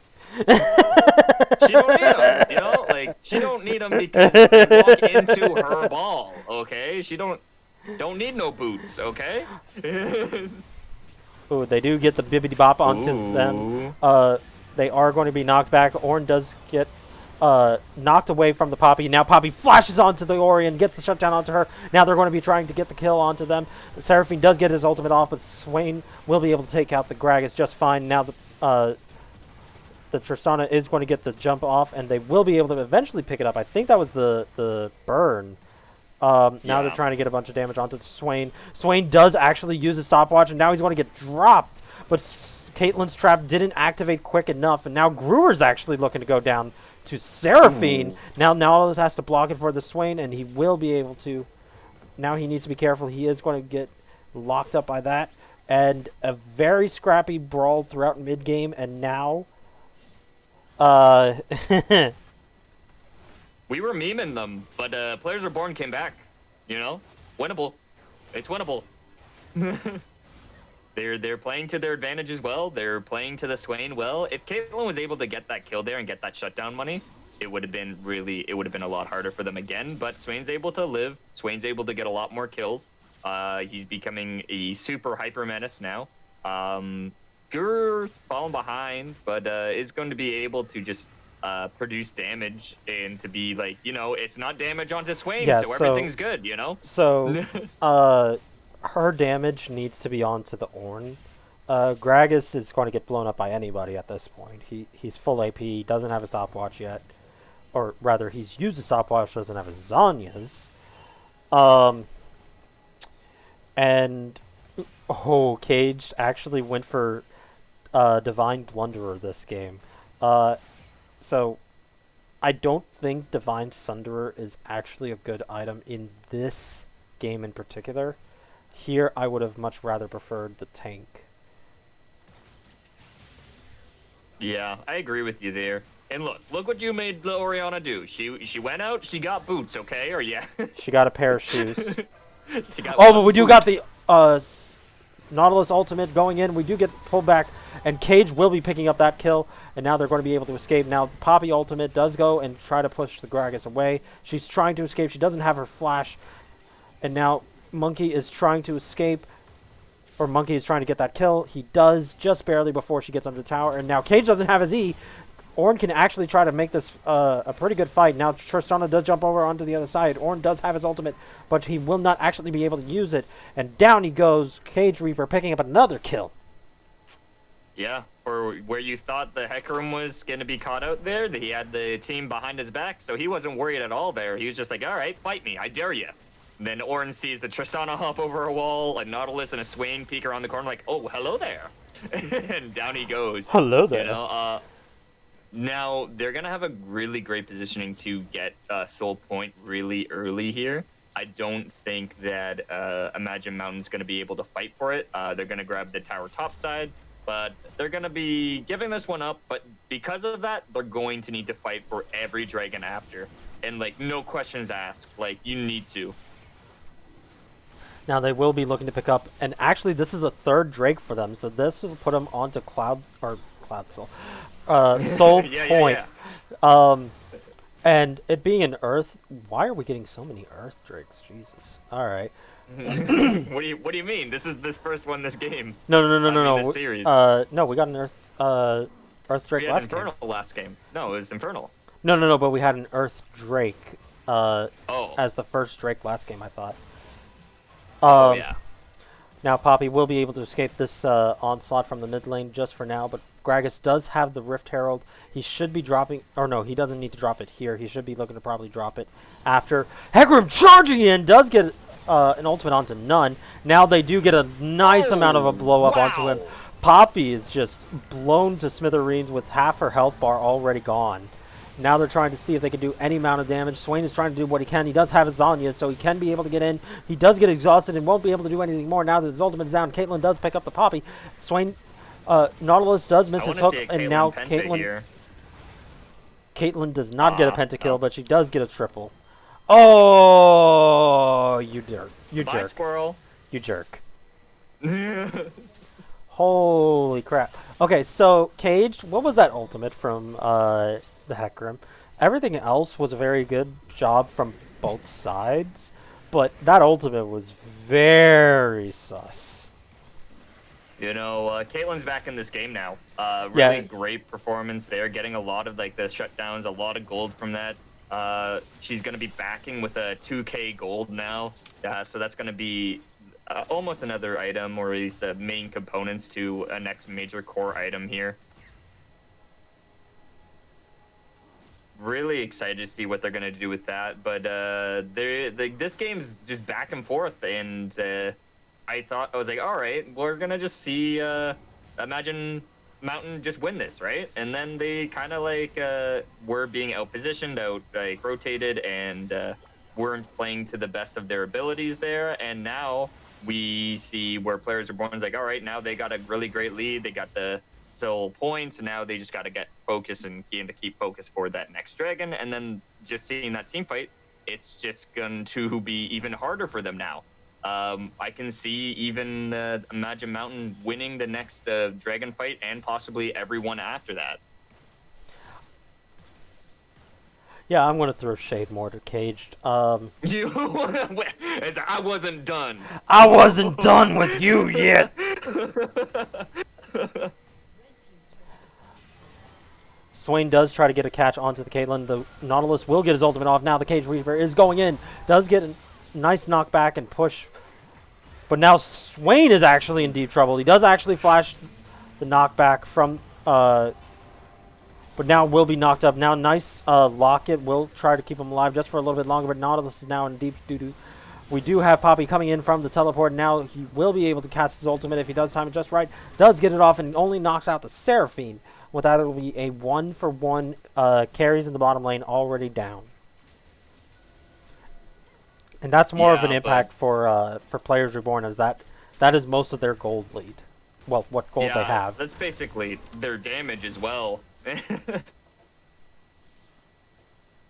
I'm not seeing like Guru actually like get any major damage in any of these fights, not being able to produce that much, and I'm not necessarily seeing Cage doing that much damage. So killing Swain is so nice for Imagine Mountain just being able to keep up with the bleeding, if you will. Mm-hmm. Mm-hmm. I don't know what they're gonna do if anything. This next dragon fight's gonna be huge, and if heaven forbid, if Imagine Mountain gets the Mountain Soul with all 4 mountains, that's a lot of mountains. You know, that's gonna be that's a mighty thick team. No one's gonna be able to kill them. No one's gonna be able to kill the Orn. So, Right? so we've got a few jokers in the chat saying that Players Reborn should sub in one or more of the players from from the Silverbacks. Why would they sub in players that are on a third, fourth place team consistently for 2 seasons in a row? XD. But now we do get a nice catch onto the Ornn and to the Caitlyn. They will get a nice Gragas cask. Now Poppy will be able to knock away the Gragas. He will be able to get come back over. Nice pull from Dr. Dad to actually cancel the knockup for from the Ornn. It actually delayed him for a large amount of time to be able to do anything in that fight. So now they're looking to see if they're getting point. Gragas does have smite, so they are looking to see if they can get a steal. Ori does not have shockwave. They do have to rely on Gragas finding a way in. Hecarim, what are you doing too far away from the pit? They do get the Seraphine ult out. Now Gragas is into the pit. They are stopping the dragon. It's at 1800 HP. Finished. Oh, but the smite does go down. No! Cage does pick that up. And they are able to take out the Gragas as well. Now they're trying to escape from this fight with that Earth Soul. They will be getting a lot of shields and extra armor and MR. All right, now what can Monkey do? Monkey can't like one-shot anything now. Monkey do. Monkey do. Monkey Wow. do. All right, that was huge for Players Reborn. They are. How are you gonna kill Swain? Tell me how you're gonna kill Swain. How are you gonna kill Nautilus here? How are you gonna even kill Hecarim here?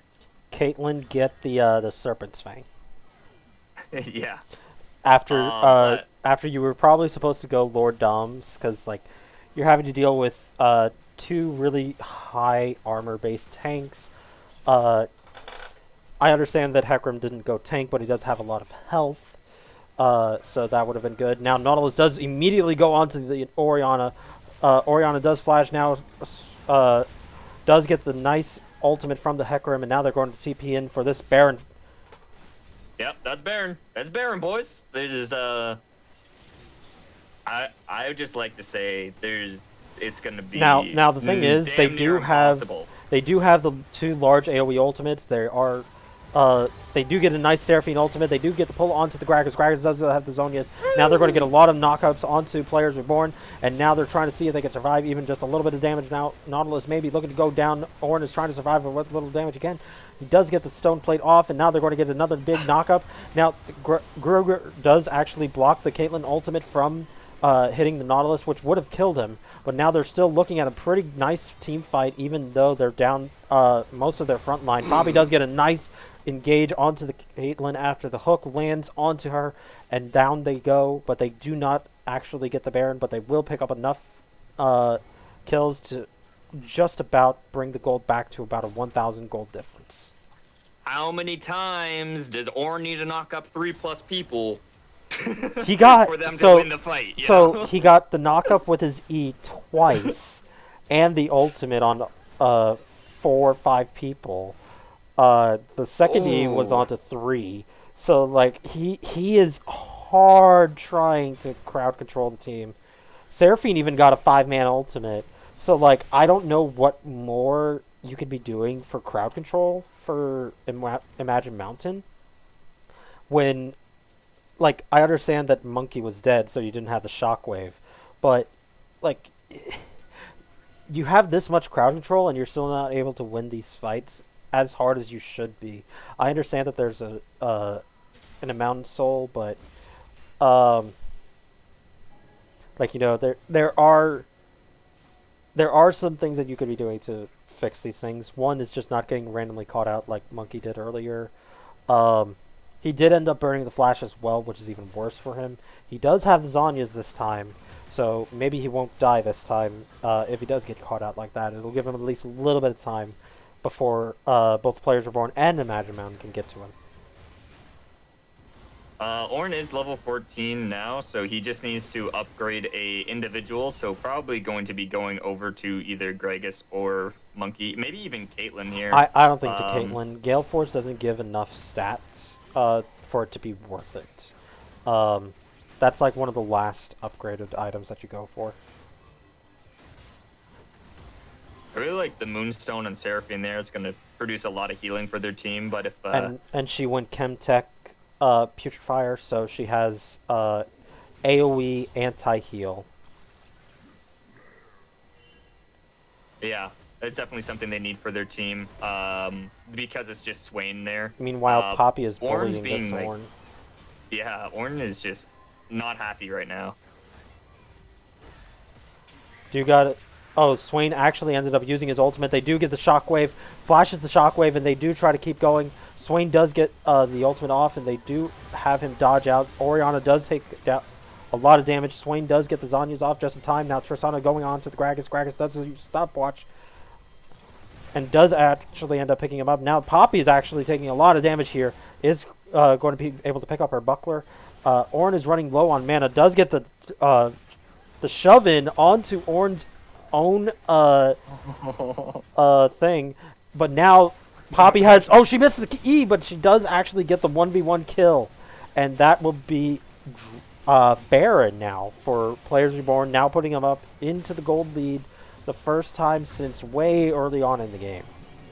Classic tank fight. It's like they're just fighting for a minute at like next to no HP, but like no one's dying.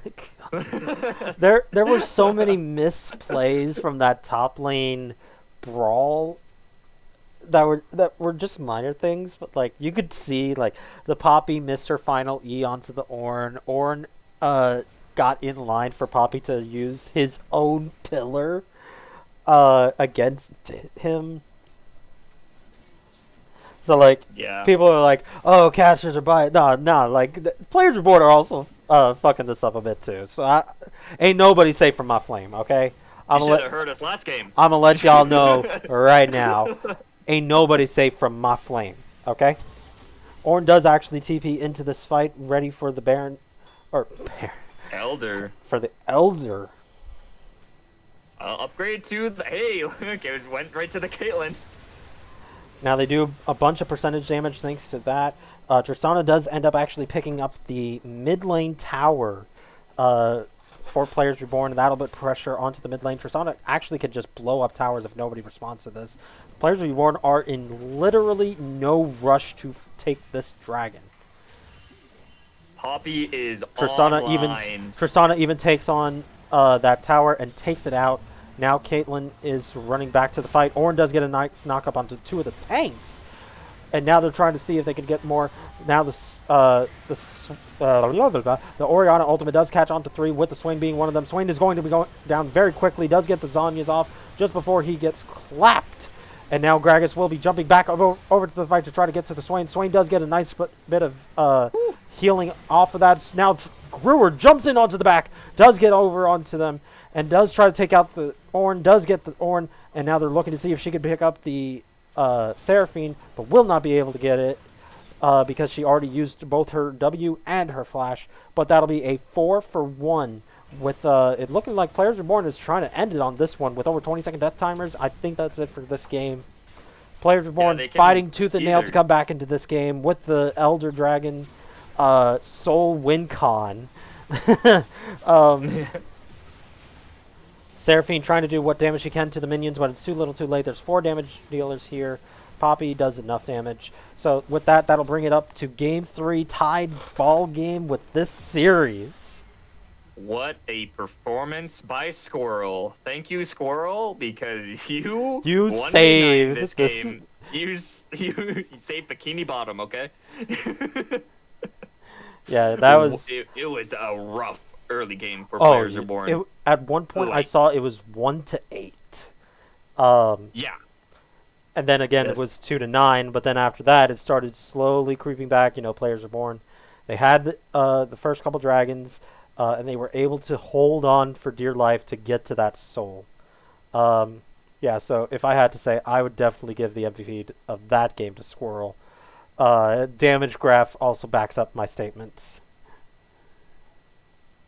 Yeah, I really like what they did here. I really like how they performed here. I am excited to see what they're going to do for next game here. We're definitely going to... we're probably not going to see the Gragas next game, even though he did most damage on team. It's going to be... I don't even know what to really expect for Imagine Mountain to do here. Probably similar bans coming out, but I really want Players Reborn to change up their bans here. Seeing this flex is going to be a whole different scenario for Imagine Mountain, though. Yep. But with that being said, let's take a quick break, and then we'll come back for Game 3. Yep. Don't go anywhere, everybody.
Hello, everybody, and welcome back. We are getting ready for draft of Game 3.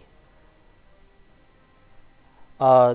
Players Reborn was able to pick up a good comeback victory with the help of the Mountain Soul. And Swain.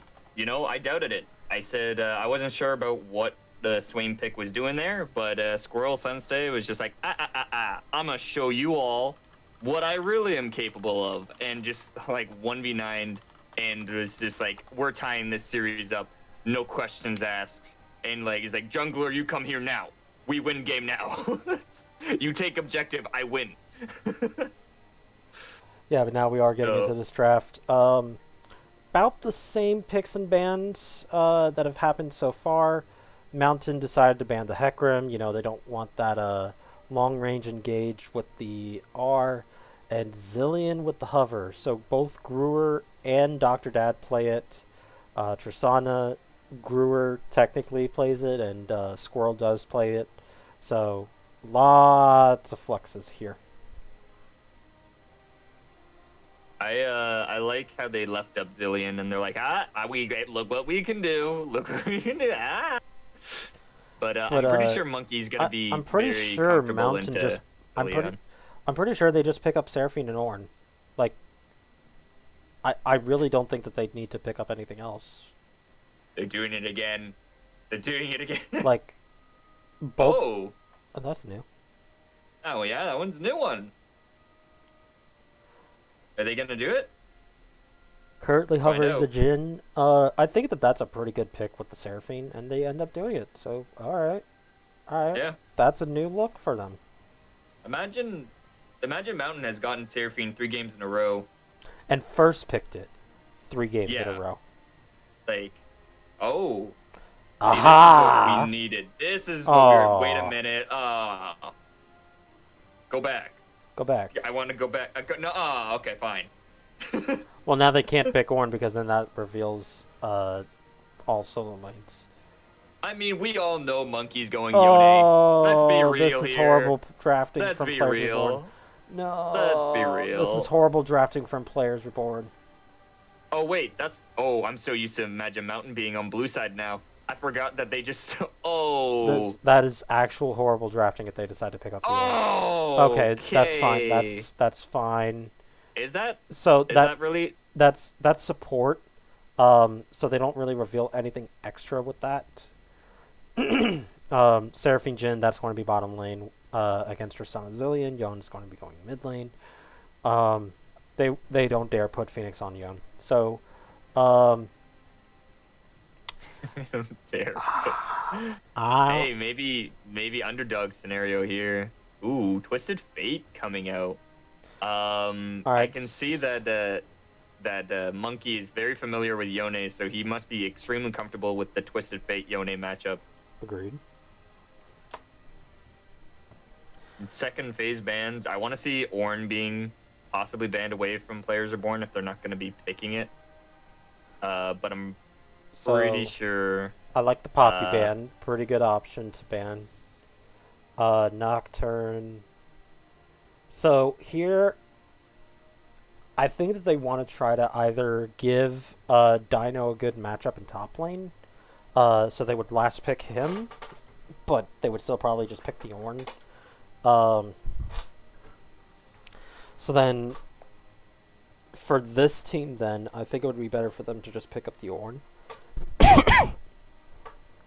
or ban it. Well, That's an option too. Because they could ban it, just get rid I mean, of that's it an option entirely. too. You know.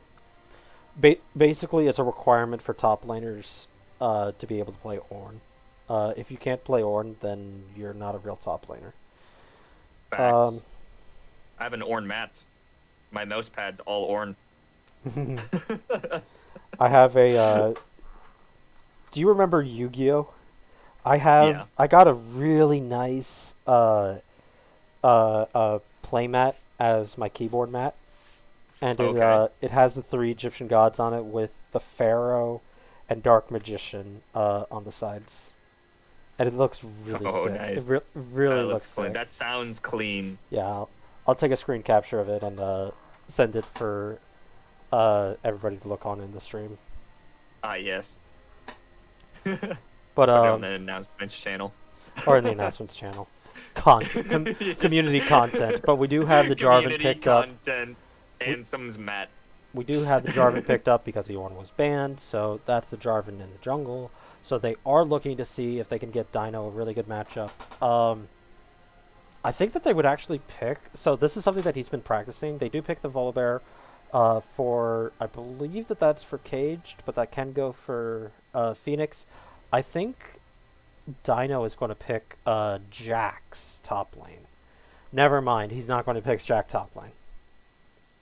If that's a Malphite pick, then he's definitely not going to pick Jack's top lane. Yeah, I mean, I like Malphite here, but it's gonna be interesting. They're gonna have to do a lot of like a really big flex pick in the top lane, and they gotta know that they're gonna be hard winning it as well. So yeah, so I think that they pick some sort of hard carry. maybe That either Camille. Camille would be pretty good. I don't know if he plays Yeah. it. No, he plays it. Yes, he plays it. I know that he's been thinking about playing Jackson this series, but I don't know if he actually picks it. But we do see a Gangplank, so we've got two very late game scaling champions in Twisted Fate and Gangplank with the amount of gold that they are able to generate versus a Zillion who scales everybody's levels up pretty fast. I like the synergy between Gangplank and Jarvan. Also, Cage being on Jarvan, I can't wait to make the joke of Cage caging someone. Just me? Just me? Just you, but he's not bringing the cage, he's bringing the thunder. He's bringing the thunder.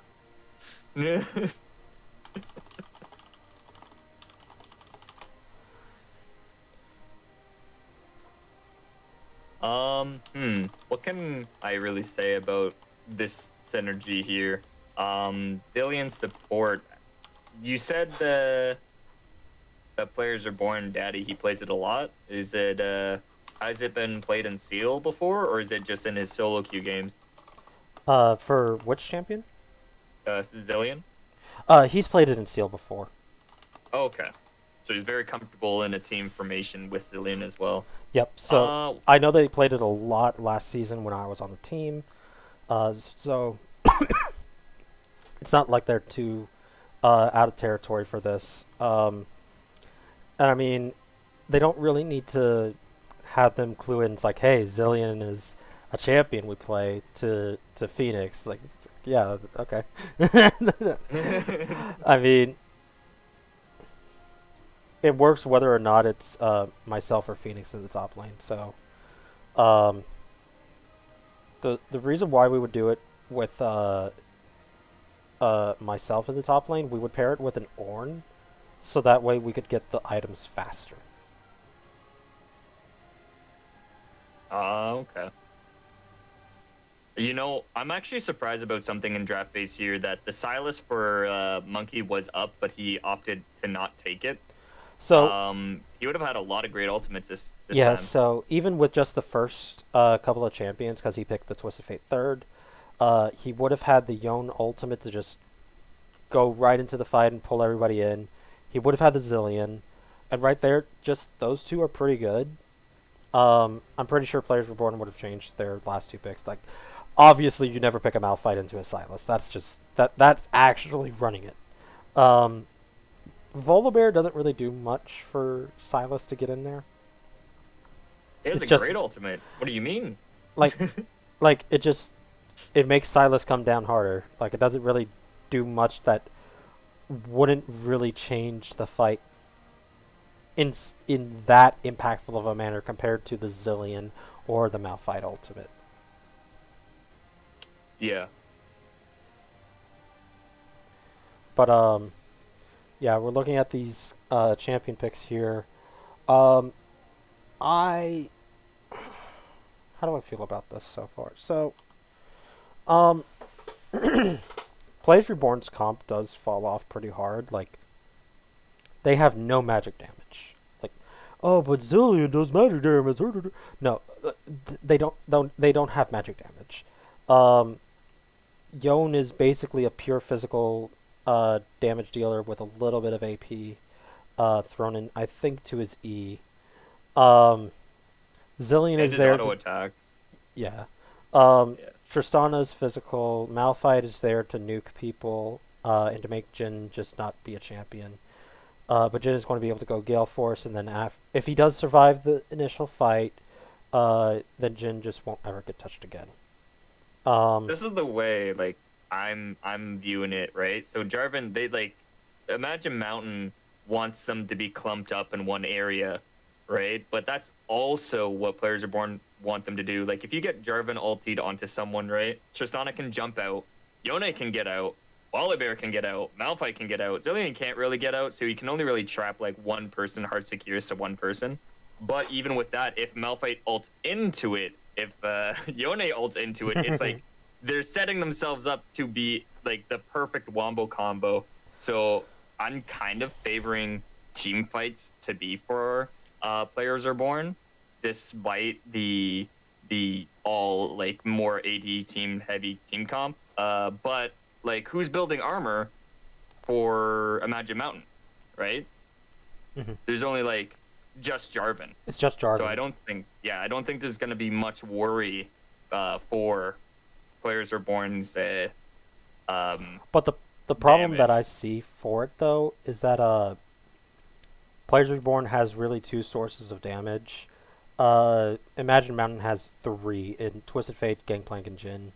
J4 can build some damage. Seraphine can do a little bit of damage, but not enough for those two. Just the three that I mentioned, the carries of Imagine Mountains.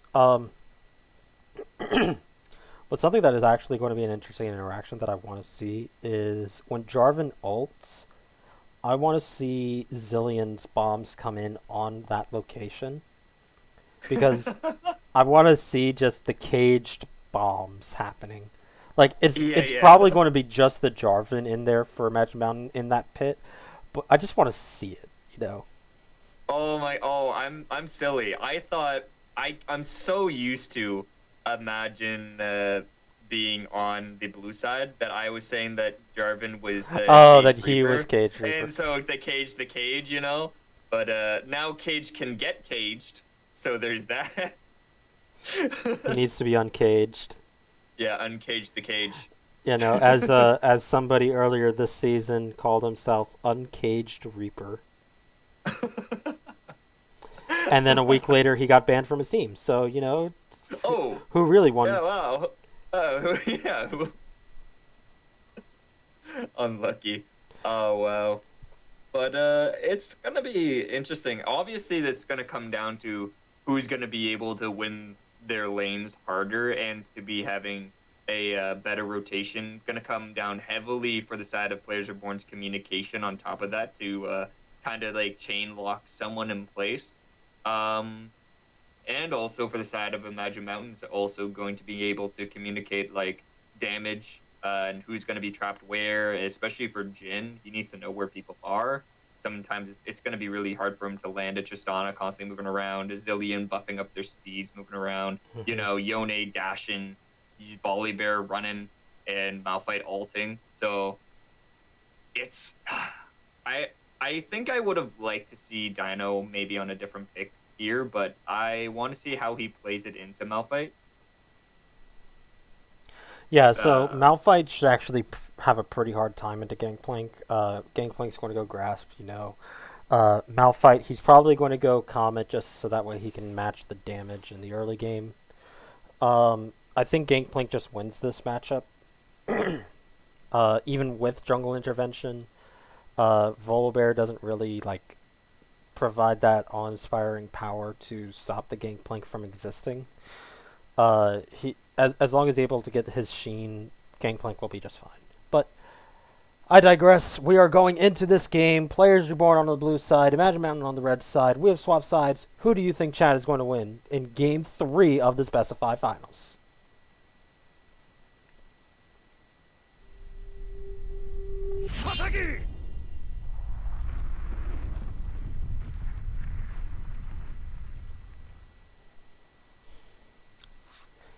All right, we're getting on in here. Um, I'm So, loving this load time. So fast. what load time? I haven't noticed it Oh, yet. are you not in yet? I'm not in yet. Oh, I was like immediately in. I'm loading at 0%. Oh, nice, nice, nice. I'm seeing into the future. I see that they're all in base. It's 10 seconds. Spoilers. All right, we're finally in now. Okay. All right. 3, 2, 1, go.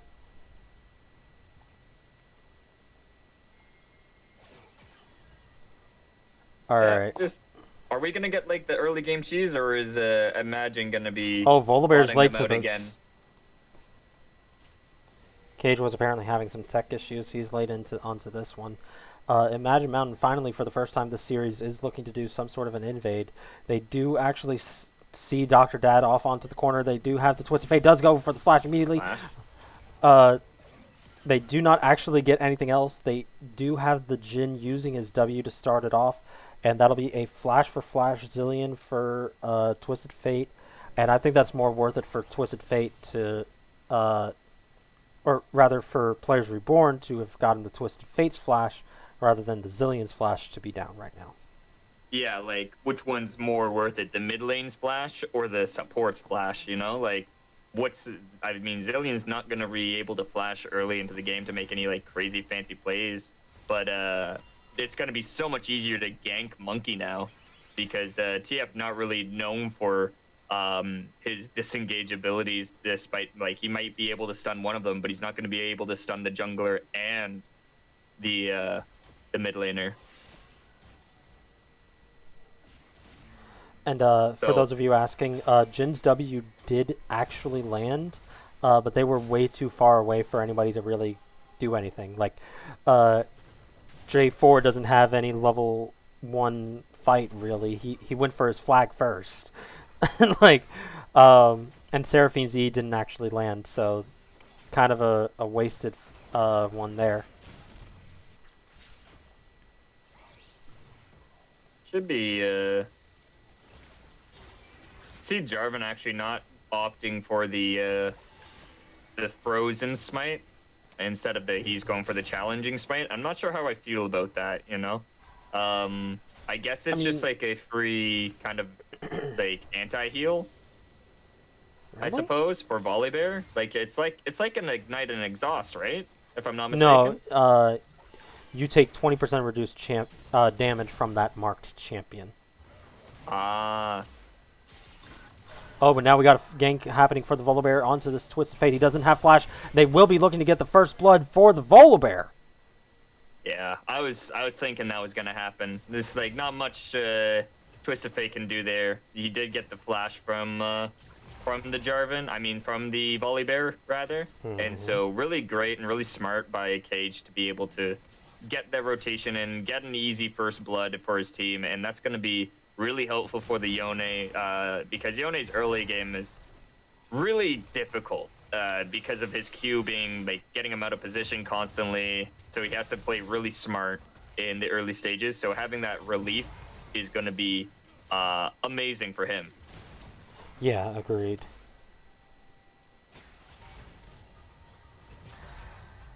Traditional trading bot side is going to be good, but players are born. They just got to keep up with this momentum, keep up with this pressure, and Cage is going to be really flexing his muscles this game as he is going to be basically the focal point for any kills. He's going to have a lot of kill percentage this game, I imagine, just by where he's constantly going to be ganking like nonstop, right? So. And like I mentioned before, Gangplank, while a little lower on the health, is up about a full wave and a half over this Malphite. Looking Comes to Cage. punish this Twisted Fate as much as they can. They do not get the slow onto him, so he will be able to walk away. Yeah, there's also one thing I was thinking about here. Monkey actually opted in for Ignite in this lane matchup. I Hmm. guess he was anticipating an early kill or something like that. But Yeah. when you're facing against Malphite, Volibear, Zillion Bombs, I would have rathered like a cleanse or a defensive summoner, maybe even like honestly like Ghost or TP here. But I think they were looking for that very early cheese, and it just didn't work out for them. Yeah, it was just shy. They didn't get enough roots onto the Zillion before he was able to get away. But now we do have the flashers coming up for both the bot and the mid lane. So we're probably going to be looking for Jarvan coming in to gank sooner rather than later.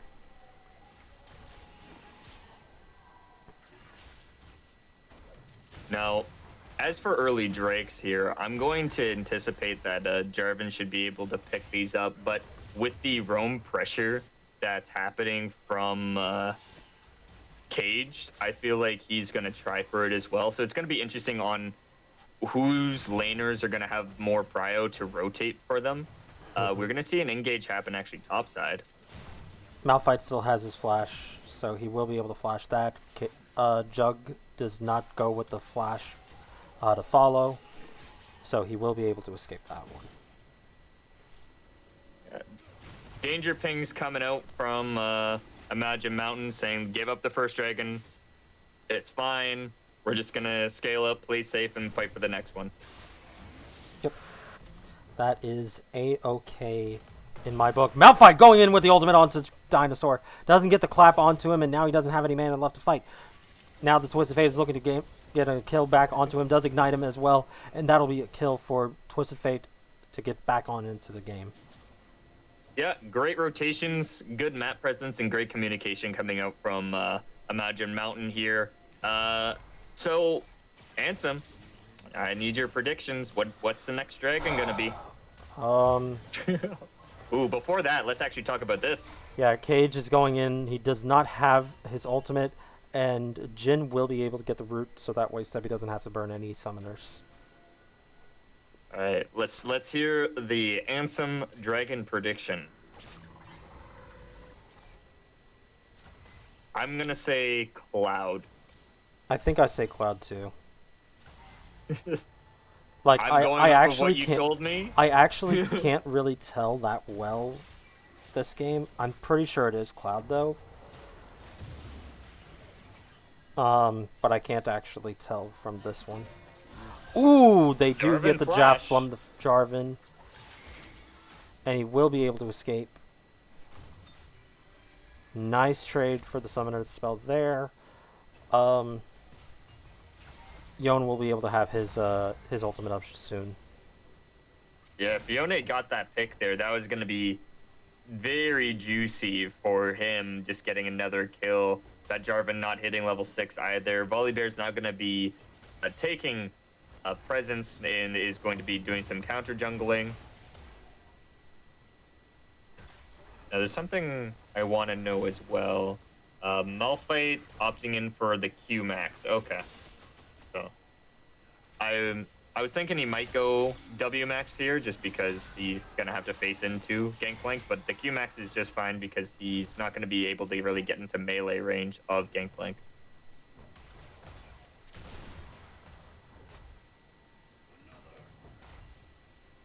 But he's proven well. TTU Phoenix are playing really well. Malphite into losing matchup and is keeping up in somewhat into CS. Is falling behind a little bit.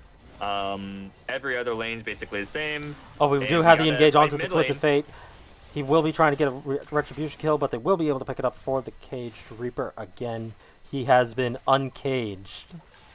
Uncage the cage, baby. Let's go. Now they are setting up a little bit early for this dragon, but they are just, picking up what gold they can and what priority they can, since both mid and bot have pretty good states for themselves. So We'll try to get some damage onto Dr. Dad, but he will be able to walk away, no problem. it's still pretty close here, but I don't know what they're going to do on the side of Imagine Mountain right now. You're seeing the TF fall behind in where he was supposed to be winning lane right now. You're seeing the Gangplank slowly starting to fall behind as well, where he's supposed to be winning lane right now. I guess you just have to put all of your resources bot lane and try and collect as many dragons as possible. Yep. So I want to see Jarvan gank bot a lot more. Tristana, obviously a champion that's like gonna always be pushing, right? So that should be like easy ganks. And also, So oh, we do have a engagement happening up in the top lane. The Malphite ultimate gets him just far enough that Jarvan cannot catch up to him. And also, for those wondering if I'm actually just bullshitting them about the dragons, you can actually tell in the top left corner for top lane, the dragon that will spawn for Soul will be the dragon that spawns in that corner. But you have to get there at like less than 1 second for you to see which dragon it is.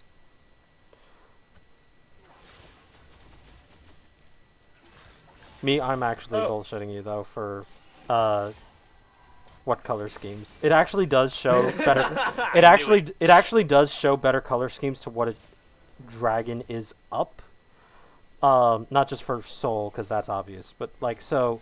Notice there's more of these jaded rocks throughout the laning fate or throughout the lanes. That shows you that it's an earth dragon that is spawned. The fact that there's more shrubbery along the edges of walls shows that there was an ocean soul, or that was an ocean drake.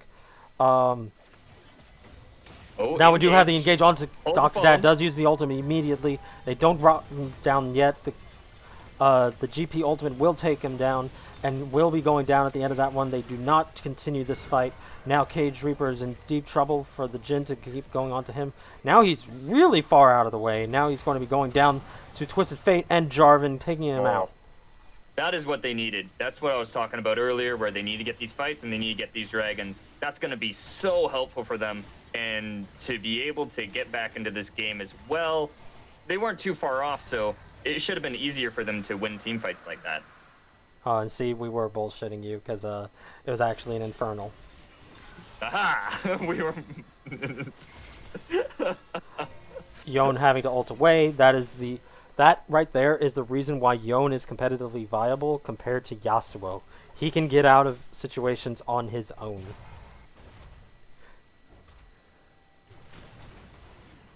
Yeah, I mean, I've seen some pretty crazy Yasuos that have been just able to escape through some like minions and kind of like go through like the jungle somehow. But why? You know? Why like try and style on your opponent when you're probably going to screw it up when you can just do that? Like, it's like I'm not dealing with this. Just get me out of here.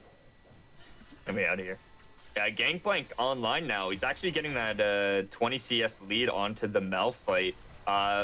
I'm surprised Malphite actually fell so far behind, but I guess with that roam there, it kind of put him in a bad spot. Well, the roam and GP is just naturally able to out-sustain Malphite, at least in the early game, because of the grass procs versus the comet procs. Malphite needed to pressure the GP more with what damage he was given, but he was unable to.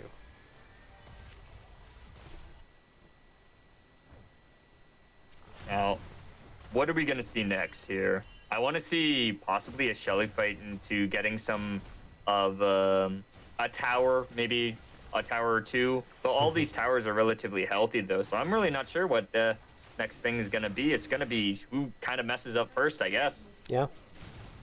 Just... As for item building, we already see the Mythic coming out for Twisted Fate. Really enjoying building the Everfrost mid lanes. And to be fair, Everfrost is a really good item right now with all the buffs that they've given it. Yeah, I think this is the third time in a row where he's built Everfrost. It is. Yeah. We're trying to see what GP's building Triforce, the traditional. We're going to see the anti-healing and probably a Sunfire Cape from Malphite. Tristana obviously is going to be going. She goes Gale Force, just pick that one up right now. And we're probably going to see a back soon or a reset for the bot laners. They should have enough money to get their items. Jin actually back in with 1,270, so he gets his Gale Force and his boots. So major items being built right now. So Ooh, they last do one get out. engaged onto the Twisted Fate. Does get the nice knock up for him. They do not actually get the ultimate onto him. Twisted Fate tried to use his ultimate since there were no more crowd control coming out, but did fall to the Yon and all the same. Yeah, they got the Rift Ooh, but Herald they as do well. They're have the going to be dropping rotation. it mid. They do have a lot of rotation coming out from both the jungler and from the bottom lane for Imagine Mountain. Nice sidestep from Cage right there. That was actually hot. I'm not gonna lie. Mm-hmm. That was actually a hot sidestep. TP Malphite coming TPing in, going in. Look at him get the flash engage Immediately onto the Jarvan. Does get it. Now Seraphine does use her ultimate, and now Jarvan does use his ultimate to keep him locked up. And now Jarvan, or sorry, because he kept the Malphite locked up as long as he did Dynamic actually pick Camera up is the trolling Malphite us. so much. So for those of you wannabe casters at home that are streaming, you can actually unlock the camera. I probably should have done it there by holding Control, Shift, and then press Z. Now you can scroll out with your mouse, and look, I can zoom out all across the map. Huh. And then you press Control, Shift, Z again, and it'll snap it back to where it was before you unlocked it. Yeah, I really like that Dre for ultimate there. He was actually just like stopped Malphite when he immediately went in and took turret aggro there, which was like key for helping them win that battle out. Jen was almost able to pick up the kill onto the Yone, I believe, as well. He was really low, but unfortunately wasn't able to get the snipes that he needed to. But we have another dragon coming up. Infernal, that's going to be good for both sides. Just like whoever gets it is going to be happy no matter what, right? It's just... Oh, yeah, well, I would say Mountain likes it more because they have... so Jarvan is going for Gourd Drinker. We have... so we have the Gangplank going for Trinity Force. I really don't like that. That's a lost to shopkeep moment right there. Jin with the Gale Force is fine. Twisted Fate with Everfrost is fine. He's going for Lichbane, I would assume. No. Does not get the steal. They will be able to pick up the second dragon for themselves. Still a long way from point. Tristana goes for the jump, and Gale forces to dodge the snare. That was actually a little cool. So why is Triforce bad here? So Triforce hasn't been a good item on GP for since the rework of it. The reason why Triforce... we do have a nice catch onto Cage Reaper. Doesn't have his flash out. He did try to ult, but he is going to be dropped. Cillian does resurrect him, but now they do get a nice snare onto him. But now Yona's getting on and does get it onto three. Tristana is trying to get the Seraphine. Does actually pick her up. And now they're trying to get the Jin with this as well. They do get the stun, and Zillion with the double kill.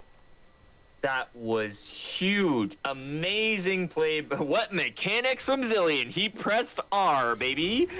No, the real mechanics was the Yon to capture 3 on that one. How did he get all 3 of them? But, so the reason why I disagree with Triforce is because attacks grant you bonus damage up to a scale. And it gives you bonus attack speed. You don't actually need bonus attack speed with Gangplank. If you were to go for a Sheen item, you go Essence Reaver because it synergizes well for your Q and for your E, so that way whenever you use an ability, you get mana back upon actually hitting a target. The other thing is that Trinity Force does not provide crit chance. So it doesn't synergize well for your Q or your E.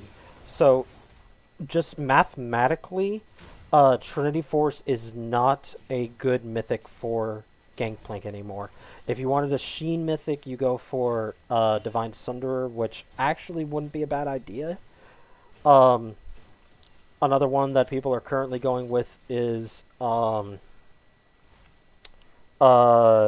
Bow, because it allows you to sustain with your Q very effectively, and if you ever get a lot of damage taken, you get a pretty sizable shield. All Um, in from top laner. No, okay. but as a Sheen item, Trinity Force is good for champions that actually duel that use bonus attack speed effectively. Gangplank is an ability Sheen user similar to Ezreal. Because if you remember, of all the Ezreal builds, how many Zeal items does Ezreal actually buy? None. That's because he doesn't benefit from attack speed. He benefits from Ooh. spell cooldown. They will be able to pick up this Gangplank here. Doesn't matter what mythic you have, you were just dead there. um, does pick up Ravenous Hydra here. So that'll be his sustain tool, which is fine here. Um, the fact that Ravenous is able to apply on spells now is just beautiful. Um, and even range carries can use it now too, so it's pretty good. Um, but yeah, so like just a reminder, um, Trinity Force is just not a good item for Gangplank anymore. Because of the mythic bonus and because of the stats that it gives you, it's just not efficient enough anymore. There are better mythics for him. There's not like a perfect, you have to go for this every game item for him anymore. But we do have the engagement happening onto the Twisted Fate. Does get the root onto Yon, but he will be able to get the kill onto him. Now Jarvan is going in onto the Volibear. Volibear will not be able to get out. Dr. Dad is too far away from him this time. He's already in the base, but they will be able to pick up that kill onto Monkey. Not having a good series now since game 1. You know, the Talia has been his best thus far. Yeah, it's real. I mean, I kind of like trading the mid laner for the jungler here just because Dragon's about to spawn, but it's not going to be for another 30 seconds. Actually, yeah, I take that back. It should be fine. You know, he's going to be spawned up, and they're going to stall it out before they can take the dragon, so... Yeah, because Twisted Fate can still port in, but there's still enough time for Volley to get over here. More crucial, however, is that Volibear and Yon will not have their ultimates for this fight. Yon will TP back into the mid lane to make sure that he's on time. He has his Infinity Edge, so that's 80% crit from what I remember. It only doubles... Oh, by 150%. Okay, no, so I apologize. Yep, and it looks like I don't see any reason why Players Reborn need to worry about this. They can pick this up easy peasy. Oh, Malphite goes in and gets a nice knockup onto 3. They do try to do as much damage as they can. Yon is already in the back line. Zillion does resurrect the Tristana. Now they're trying to fight a way through the Volibear. Does get hit up by the Seraphine. Now, I don't know if they actually continue trying to go for this. Jhin now opens up. Yon tries to ult in onto the Seraphine and the Twisted Fate. They are able to pick up them. Yon is able to still snap back, but he won't be able to survive, and now Tristana is the only one left alive. Tristana tries to go into the Seraphine, does actually get 2 with Dr. Dad helping. Now Tristana tries to jump in onto Gangplank and will be taken down. That will be a 5 for 4. Gangplank is the only one left alive. Malphite can teleport in. He still has his TP up. Jarvan is up faster than the Volibear. They will be trying to run forward. Gangplank has to realize that he can't stay for too long. He's trying to keep it as long as he can for the Jarvan to make sure that he gets the smite off. Malphite just needs to delay the Gangplank as much as he can. Now they're going to be going in. They're looking for this dragon. They're probably going to be able to take it. Now they're going to take it down. Jarvan does take it for themselves, and they will be able to walk away. 2 to 2 for dragons now, with neither side looking to give an inch in this matchup. You know what? That looked clean. That was fine. That was awesome, actually, for Imagine Mountain there. They played it really well. They're actually, the gold lead is back in their favor again. They got the dragon. They won the team fight. So, no complaints here. They played that. It's kind of like everything they could ever ask for, you know? They got good positioning. They got good rotations, and they were able to come out on top here. So for those of you in the chat asking, Yon didn't have his ultimate just yet in that fight. He was still waiting for a couple of seconds for it before the Malphite actually used his ultimate. so he couldn't use it just right away like that. He did end up using it later, and it still was a menace in that fight. But yeah, like you said, wasn't up right there. So, what are we gonna see next? More farming. I want to see this GP use their lead a little bit more. Ooh. Do get the Sun and half health the Zillion immediately. There is a plant right behind him. They can pick that up for him. Looks like he is finally going over to it. They do have a ward over in the corner there. Yeah, so looking at farm, most concerning is that top lane gap. 70 CS gap for the GP over the Malphite. Malphite is still working on his second item while GP has 3 completed. That's a yikes. Yeah. That Like, the money is mainly inside of GP's pocket right now. He's gotten the most money on the team and with the Jin in the close second there. But Yone's and Volibear are the ones who are carrying it for Players Reborn. These fights are very like back and forth.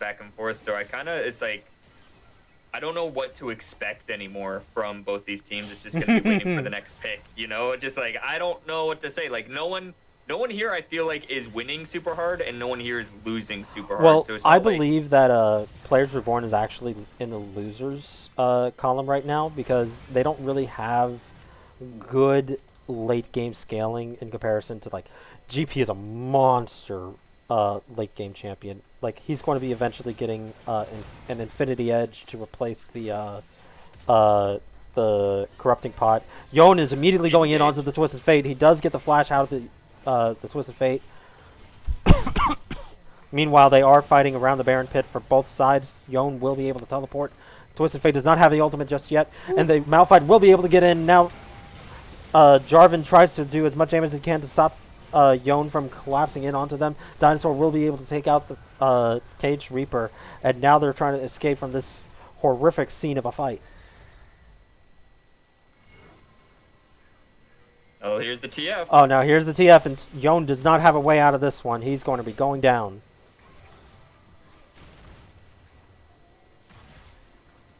These fights are going very slow, but it keeps working out more and more and more into Imagine Mountain's favor, and then they're going to be looking onto the Baron once again. They tried to take it earlier, but they were unable to due to the Yoni TP, but now with all of the members basically having to reset, they should be able to pick this up very easily.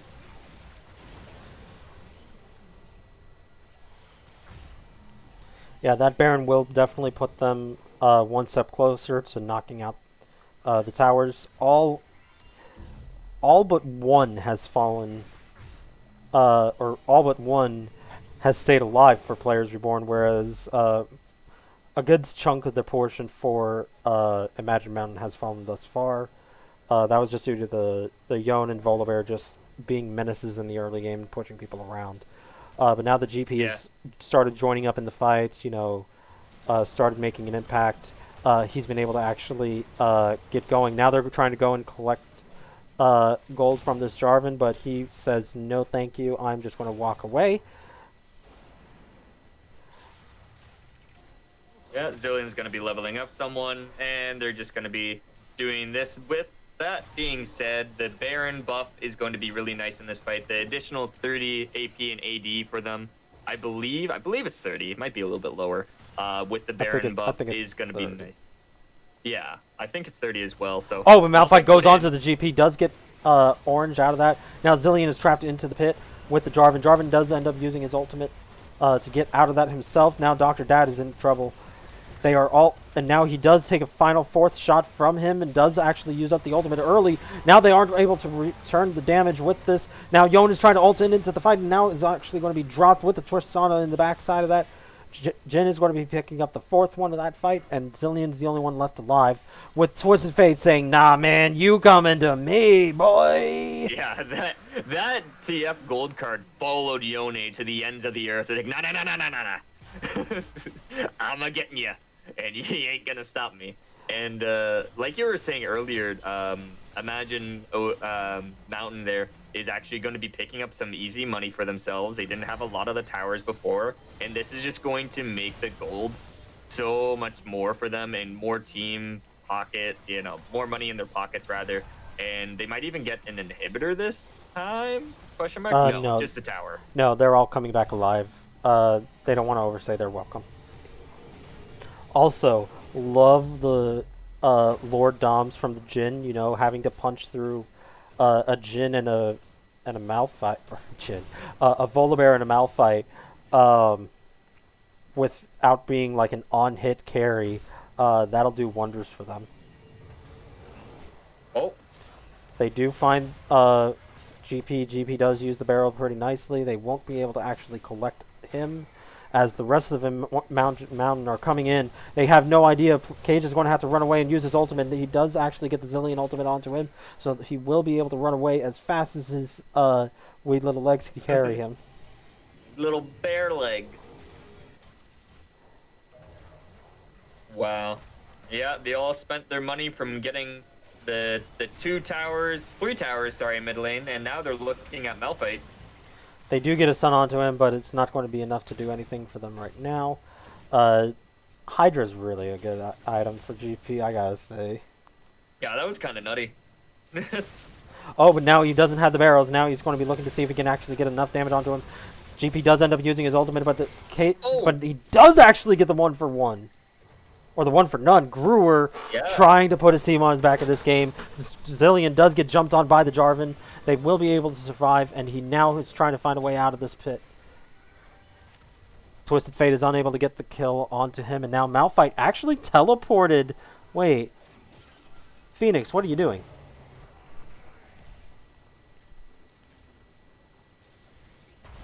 Good to go. No, it doesn't look like good they're going dodge to be from able. Cage. They might.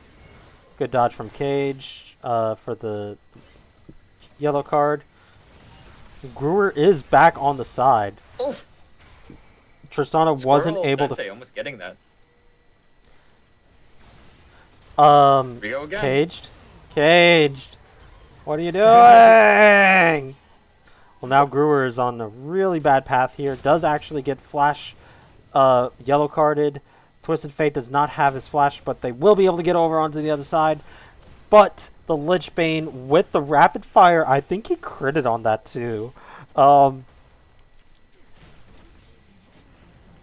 on the other side did actually get the inhib tower, but there's just one problem with it. They traded an inhibitor tower for Nexus. It's costing them the game, actually. Not quite the Twisted Fate, but close enough, right? Wow. They just end. Yeah, that was great. Good job.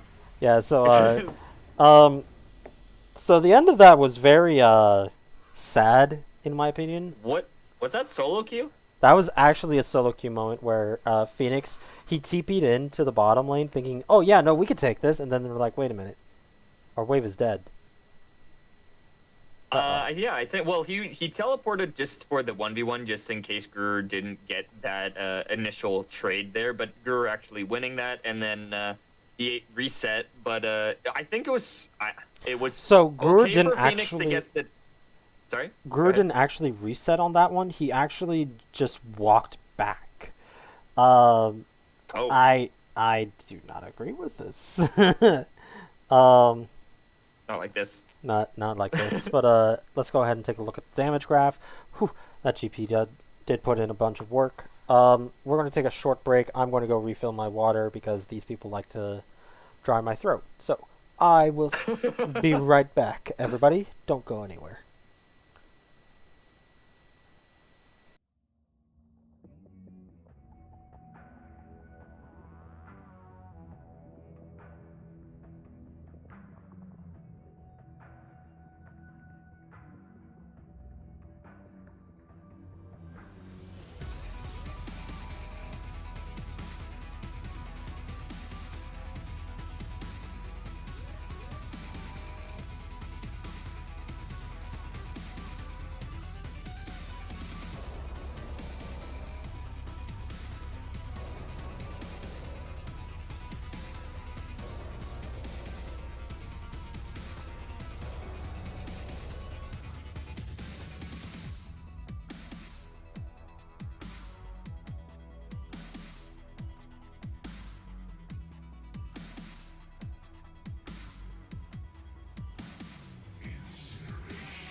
Hello about that, everybody. Sorry about that delayed issue for Monkey. We are now going into game 4 draft. Players Reborn do decide to ban the Yasuo. Imagine Mountain bans the Alawi. Um, I think, and this is just my personal opinion, Players Reborn either need to ban or pick Seraphine. I know it sounds crazy, but hear me out. Stebby has literally played that 3 games in a row, and as it was mentioned earlier, Uh-huh! They oh figured thank it God, out! They oh the did it! Lord, thank Oh, God, they they did it! do it. They did it! Oh, they did it. It's a miracle! It's a miracle! It has quote unquote. Uh, Let me see if I could see who said it. Uh, I can't see it anymore. Damn it, it's too long ago. But somebody said that it cucks Players Reborn, and that is definitely not what they want to have happen to them. So, congratulations to Player Reborn for finally adapting in the goddamn draft. Like a champion, That was a that's kind of like what I felt when I was watching RNG playing against SKT back in 2017, and Faker picked Galio 5 games in a row. Like, do something different. Like, force them to do something different. Like, even if you lost one of those games, like, just make him do something different. Ezreal Seraphine bot lane. That should be pretty nice for them. Very good disengage, and Seraphine having such a long range um is gonna be pretty good. Oh, I Kai'Sa's love Zac. this. I Oh my like god. this engage from I love this draft so far from Players Reborn. These are super comfort picks. The Warwick was something that Caged used in the finals last season to help Players Reborn get the win in Game 3. Ezreal is a very good pick for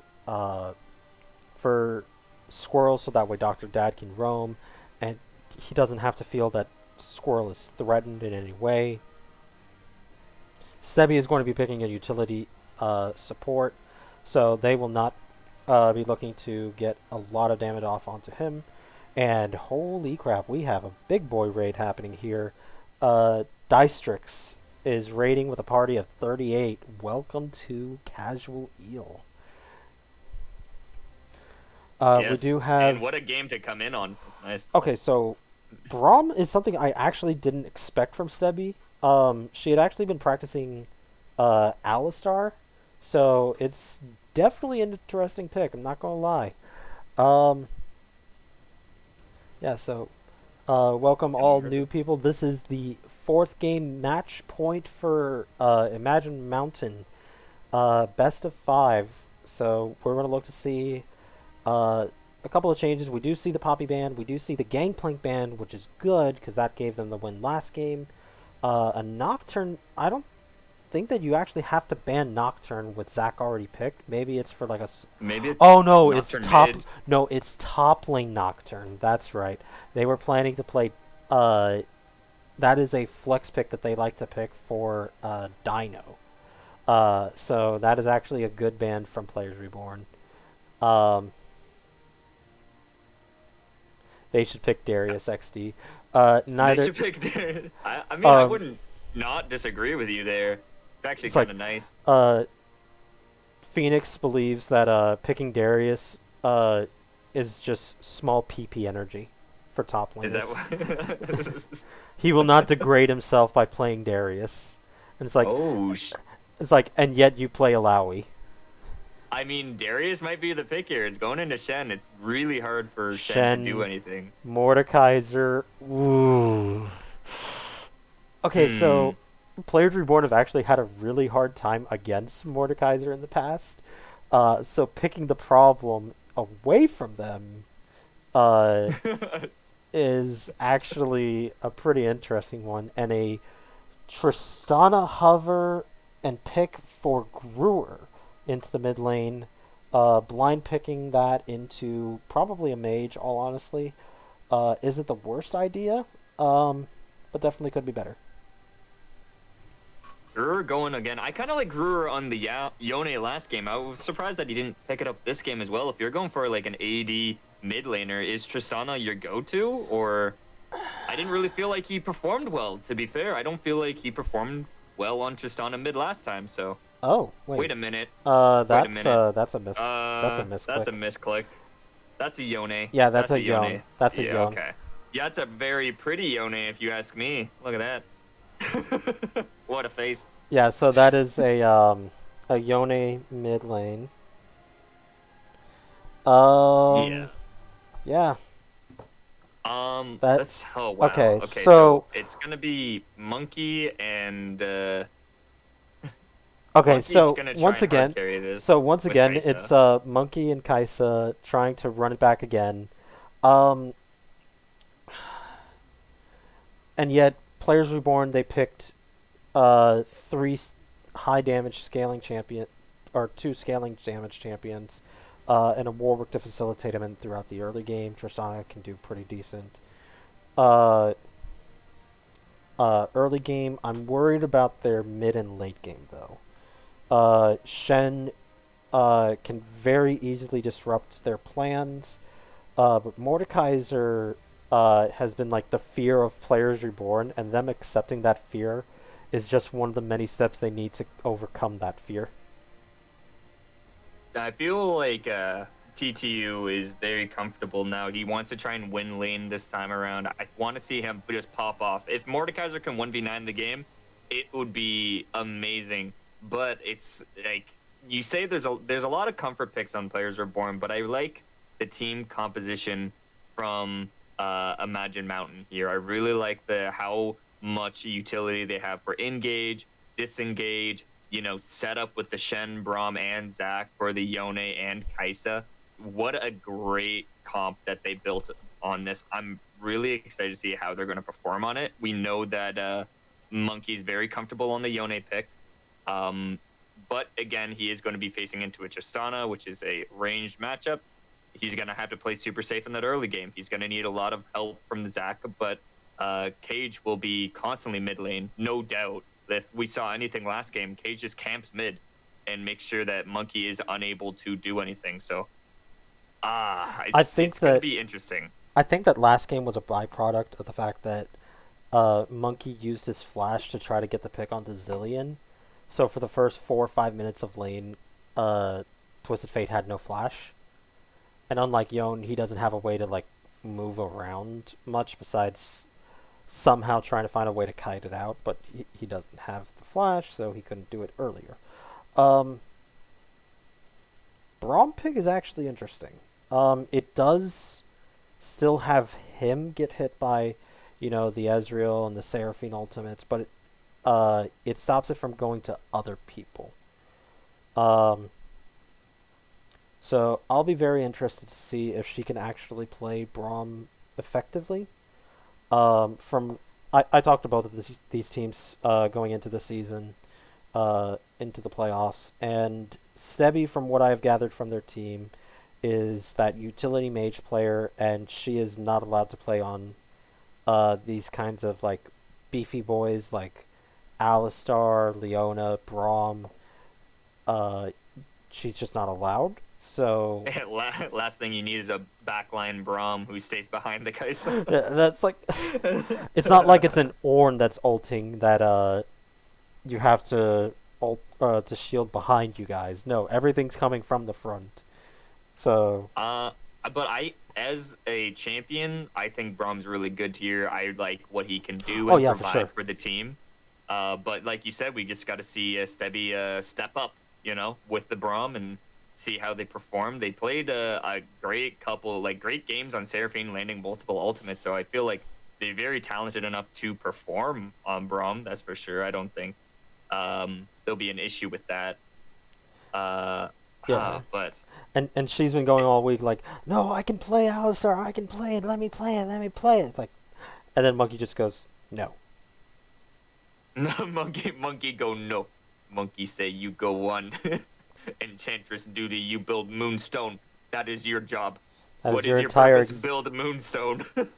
If she actually builds a moonstone on Braum, I'll be like, you know what? She could build it if she wants to, but It is that is her purpose. Build Moonstone.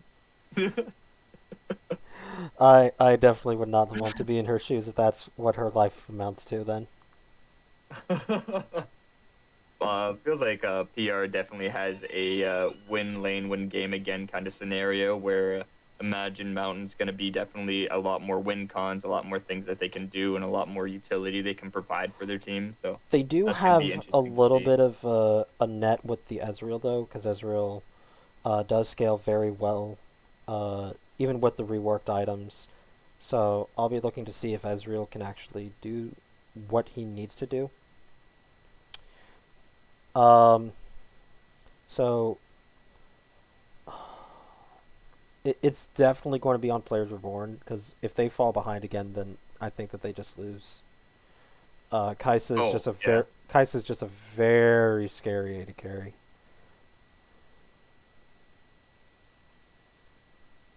completely agree. Yeah. We have about 50 seconds here. You said you've worked. I've seen Cage play Warwick a lot before. Hmm. Um, and you've played with Cage in the past before. Is Warwick his main or is it just a comfort pick for him? It's just one of his comfort picks. Oh, okay. I don't think it's his main. His main, I believe, was sorry. I believe it is Hecarim. Oh, okay. So the fact that it's been banned, pretty much ever since like I think game one. Uh, so I think that this is just a fine pick. But as we are going ahead and getting into game four, who do you think Chad is going to win? Players Reborn on the blue side, or Imagine Mountain taking it home on the red side?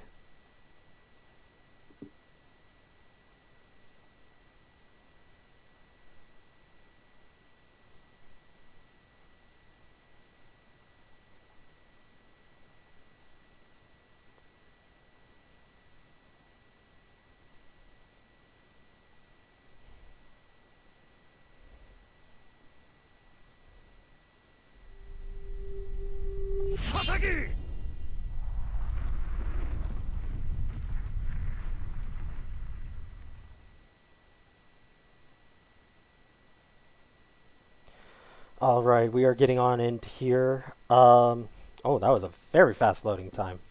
I'm telling you, man, it's gold.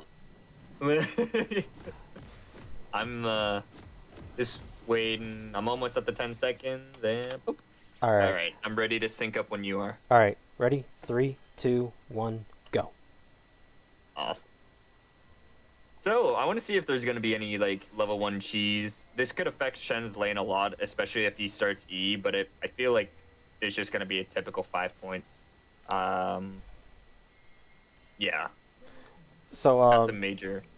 getting a lot of questions here about prize pool and prizes and whatnot. The way how we do it at Seal is that second seed usually gets at least the value of their entry fee back, whether that be in RP or in entry into future seasons.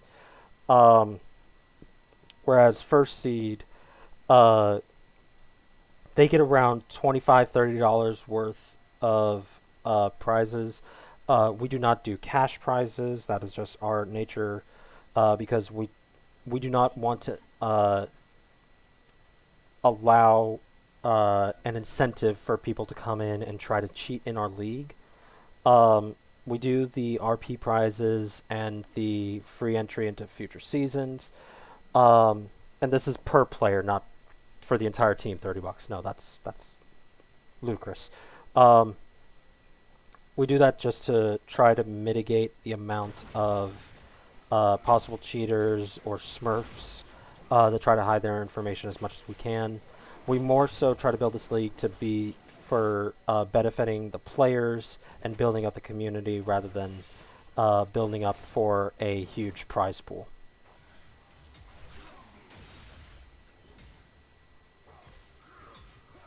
Yeah. Coming into this game, I'm kind of like I'm leaning towards just Imagine Mountains. Just like their team comp just looks really nice, but I've been proven wrong before. So Yeah, literally every game.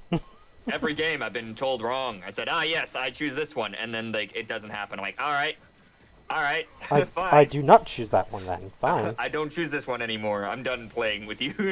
Drops the toy. I don't want to play with you anymore. Yeah. Right. Mordekaiser's gonna have such an early bullying stage against this Shen. Mm-hmm. I feel like he's gonna be coming out on top in that matchup. As for clear speeds, I feel like they're gonna be relatively the same. I feel like Warwick is gonna have a better sustain and faster clear than Zach, but we're seeing Warwick actually pathing towards the bot side, and doesn't look like he's gonna be able to gank mid anytime soon. I completely forgot that it was Tristana mid, so all she's gonna do is push. So it's gonna be really hard for Cage to get any ganks, if any, mid lane. Yeah, so I think Cage is just here to just make sure that nothing bad happens to Tristana while she's pushing up. He will be able to take this bot lane scuttle as it's spawning in just a couple of seconds. It'd be nice if Cage could get like a double crab. For Cyanide, the inside joke for Ionia is that the Silverbacks are so bad that they actually disbanded. XD. XD. No, I actually have no idea why they disbanded, but no, that's on them. Probably for personal reasons. Who knows? But it's gonna be a good game. Nonetheless, let's just focus on this one. Oh, You see Tristana Triss is actually going in. She does actually get the engage. She does actually ignite. Does actually get the flash from Yon and flash in return. She had to flash immediately because the tower would have killed her. Yeah, all we need is now the junglers to gank mid lane. Basically, first jungle to gank wins, more or less, here. Is that rude? Yes. Because I don't actually know the situation. So I'm just making fun of everybody. Making fun of. It's not hate if you hate everyone.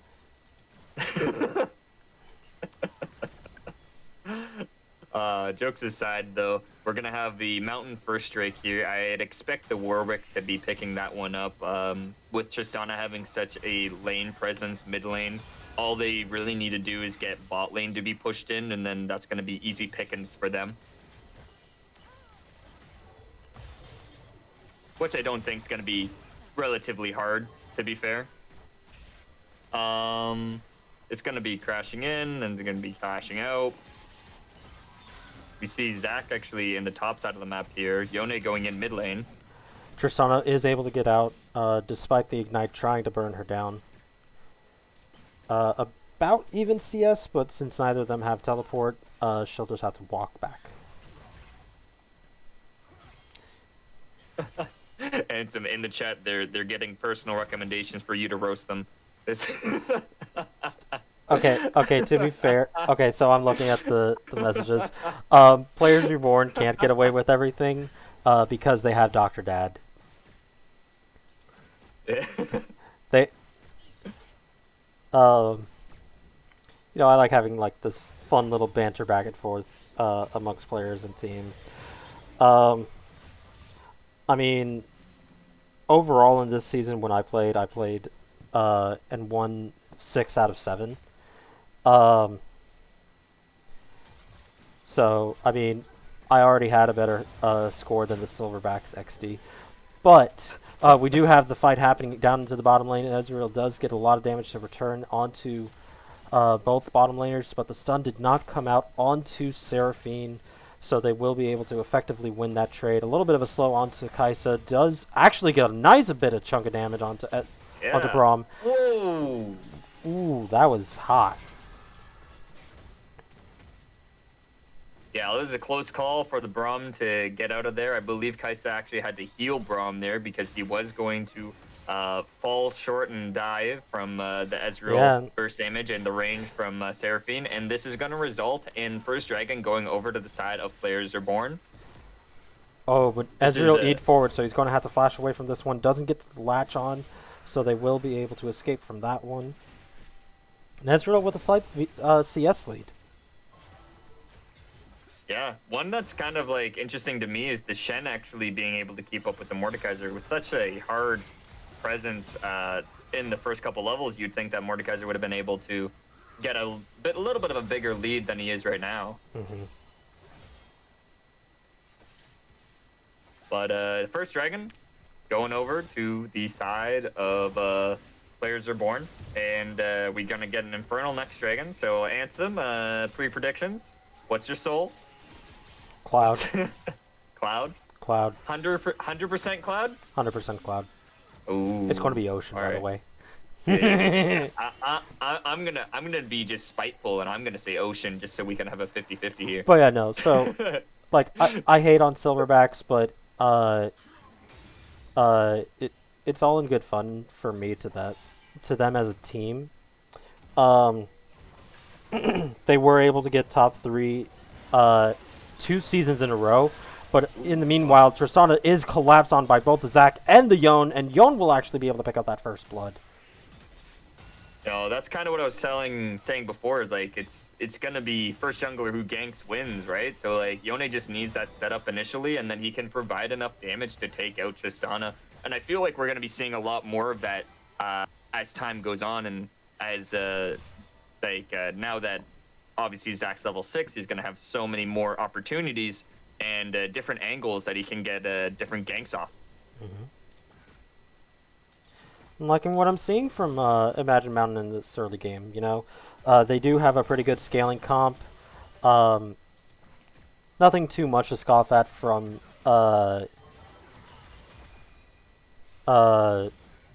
Players Reborn, but I do see a a Tiamat from the Warwick. That's an interesting one. Hey, faster clears, man. Faster clears. Can't harp on that one. That one's I don't dislike it. Is a better way for me to put it. Like, it's he's gonna have like Udyr levels of clearing with it. So, but as we're seeing, a little bit of CS discrepancy in the top side. Shen's pulling away, mid lane's pulling away, and more or less even in jungle and bot lane. So, we're gonna probably. It should be interesting to see what we're gonna be like alluding to with the next dragon, and to see where the junglers are going to be pathing next. Mm-hmm.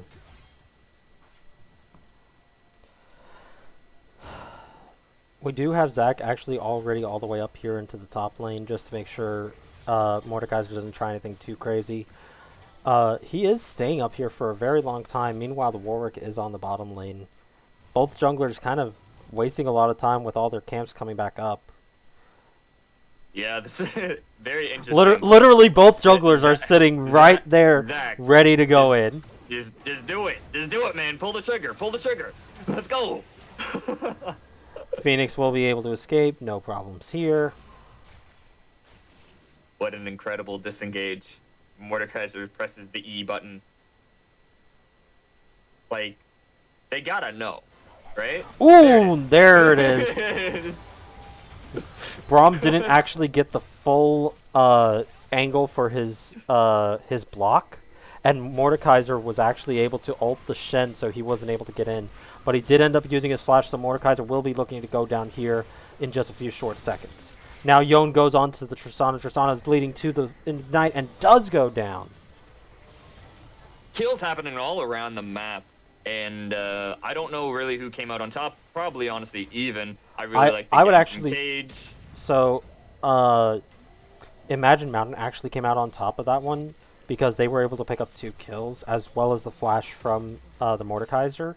With that tower going down, though, Players Reborn evening it up pretty much. Yeah, first tower going down, 5 turret plates going for bot lane as well, and Dragon's about to spawn up. Zac is not really in a good position right now. He needs to reset or even just give up the Dragon entirely, but I think he's going to opt in for the reset. If Players Reborn or quick to the trigger here, they actually might be able to cheese this next Dragon pretty fast. Yeah. Sorry, I hiccup. It's okay. There is actually a ward in the pit, so they won't be able to do it without knowledge being had. Kaisa and Braum are running towards that area as well, getting ready for it. Shen does not have his ultimate, but he does have teleport. Mordekaiser are the same. Um,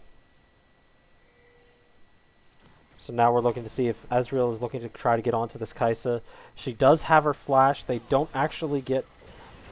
Now she does flash over, and now the Zac is going in onto them. Ezreal is trying to survive as long as he can. Doesn't have his heal, but he does have his ultimate now, trying to look to see if he can maybe fire a little bit of extra damage. But no, we'll save it for later. You know, that was really clean on the Kaisa, being able to ult out the Warwick ulti, but unfortunate that the team wasn't able to rotate fast enough to her. She got collapsed on, she got bursted, and she was taken down. And it's Cloud. Well, your prediction skills never fail you, Ansem. You got it. You got it.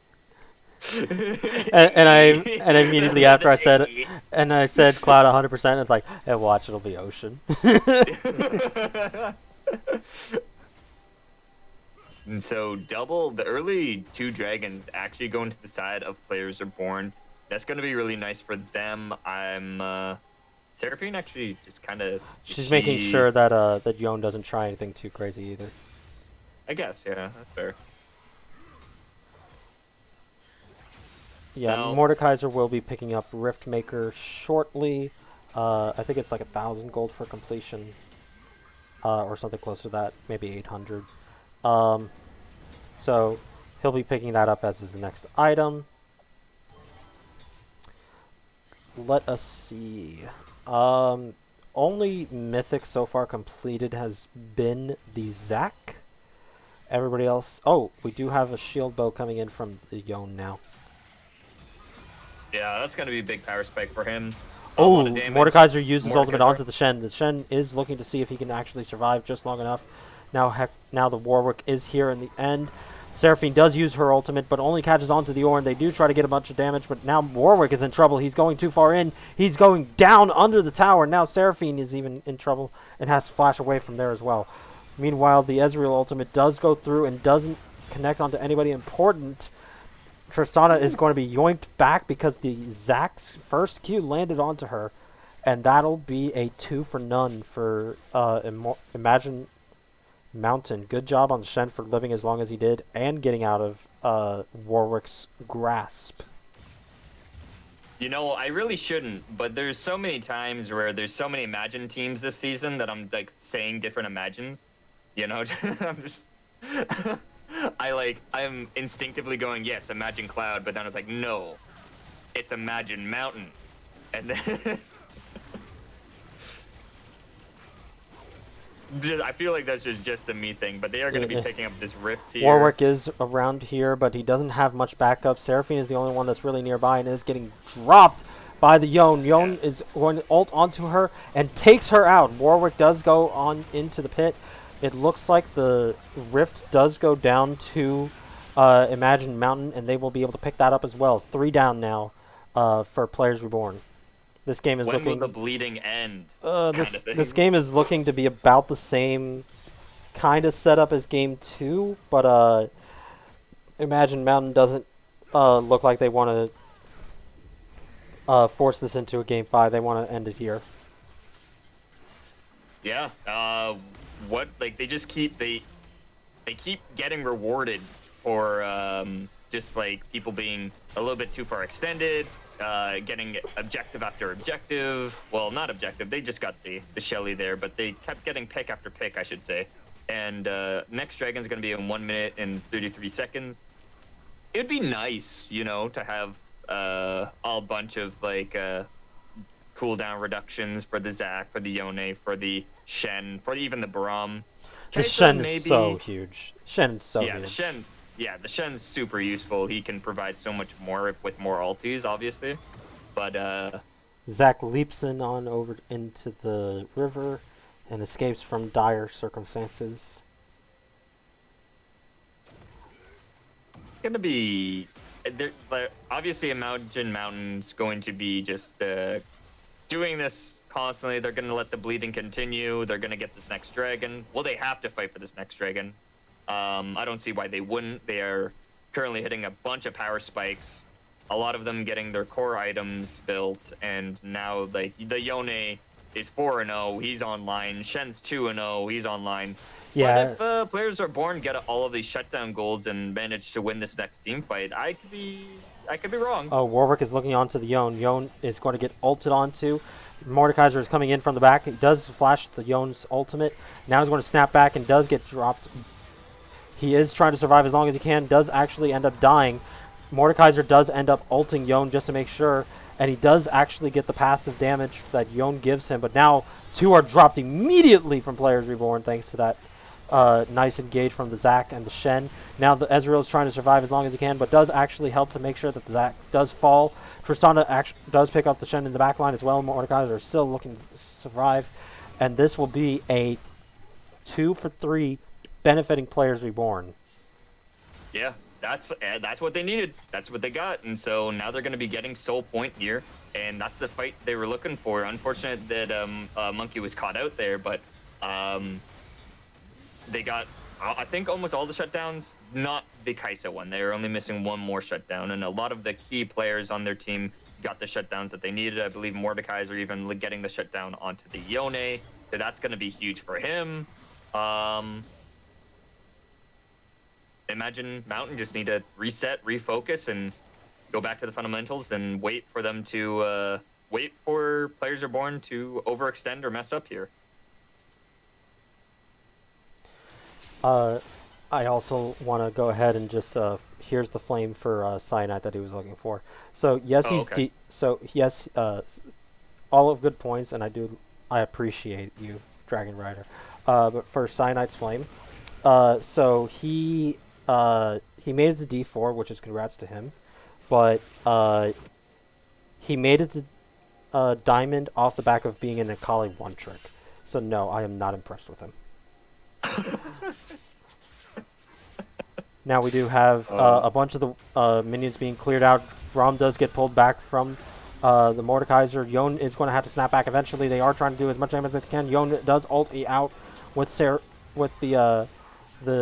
Braum using the locket to be able to get him out.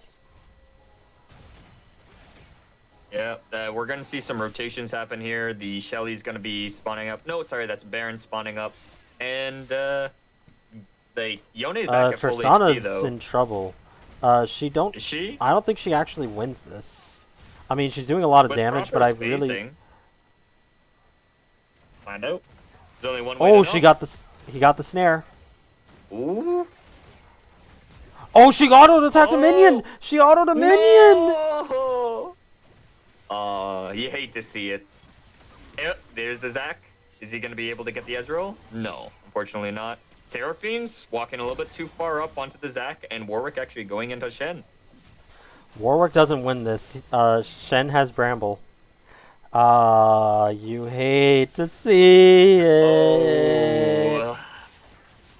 All right, well, that's exactly what Magic Mountain was looking for. They were looking for Players Reborn to mess up, overstep, and overstay, and that's what happened here. And now they're going to get their purple buff, if you will, and Baron will fall down shortly after. Not much they can respond to that without a Warwick. Ezreal ulti going out.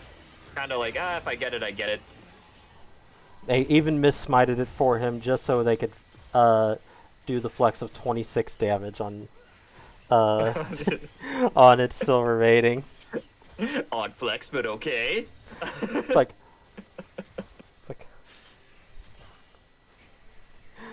I think this is just the slow death on Players Reborn for this game.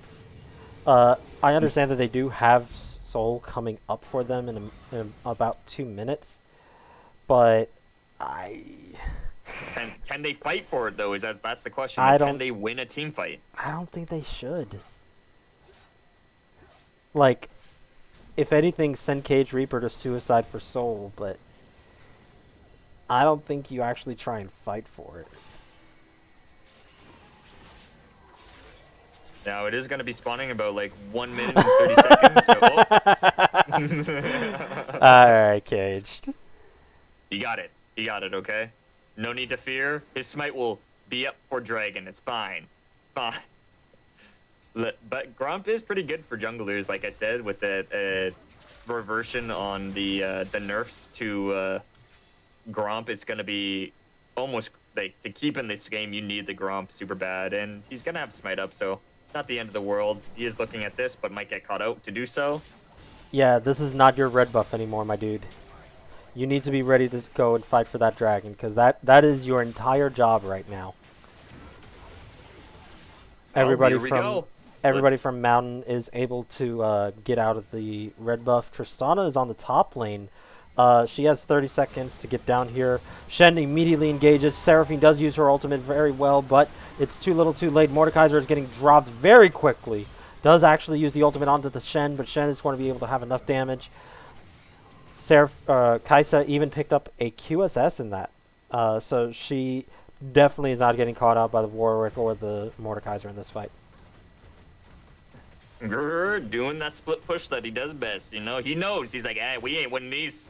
I'm gonna get money. Yone does get a nice ultimate onto Tristana, and she will be dropped. Ooh. You know, I don't want to be that guy, and I always like a good comeback story, but it's hard to say what the win con is for Players Reborn right now. Okay, Kim Kardashian.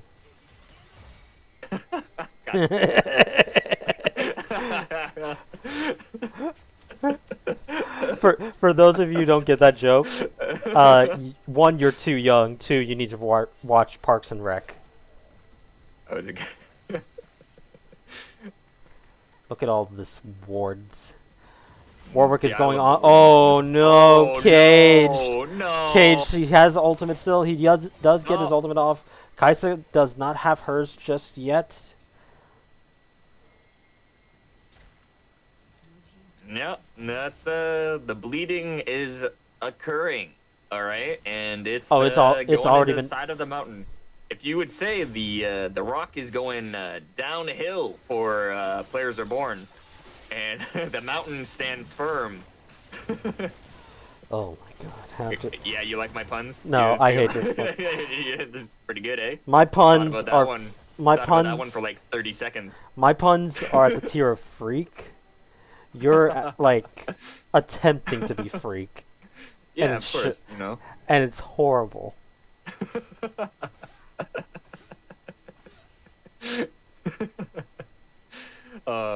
So it's what are we gonna see? We just gotta wait for the base to collapse, I guess, and we gotta see something for Players Reborn. They have to find like the perfect pick. They're gonna need like to rotate as like And a even 5-man then, death like, squad. Like I'm looking at Imagine Mountain, and I see 3 people with 5 kills and 1 death. One of those being a Shen. I don't think you do well with this right now. You're and bleeding hard. a lot of Shen's kills are because of like just solo duels that just happened. He's like the Warwick trying to fight him wasn't working because of the Bramble Vest. You know, he's just like he had another couple kills top side as well. And that's another thing. Like the Mordekaiser, while it was it wasn't winning, but it was doing okay. He hasn't completed a single item after his mythic now. So that Riftmaker is actually kind of useless right now. Yone does go in, and they do collapse onto 2. Seraphine does get her ultimate off and does get a nice engagement onto the Zac.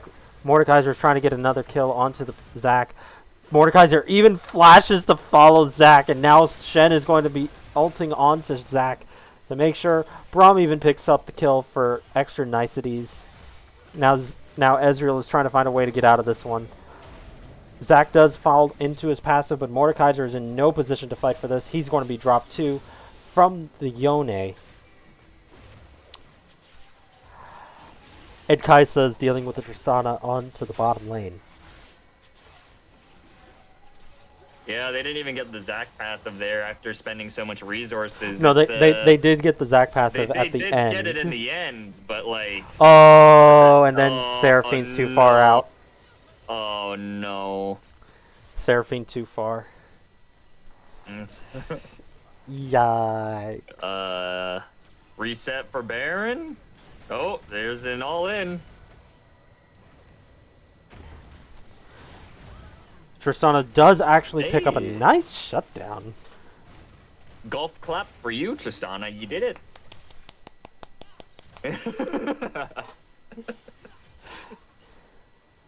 But now what? Like, Yeah, good. you did it. You did it, Yeah. but now what happens? Like, Next hole? Question mark. I guess you just gotta wait for Dragon. I suppose. Not really. There's really not much I can really add to this game other than Imagine Mountain is performing and utilizing a lot of the errors that Players Reborn have occurred in this game, and the bleeding is yet to stop. It's just endless, you know. But next Dragon's gonna be coming up soon, so there's gonna be another fight. We get engaged from the Yone. Ooh, Mordekaiser does get dropped before the fight even really gets going. Shen is going to be TPing onto the Yone, and they will be able to pick up 2, now 3. Coming down here, 4, 5. Only Ezreal is left remaining. Squirrel is trying to keep his team alive as best as he can, but he will be taunted by the Shen, and that looks to be the death of Players Reborn.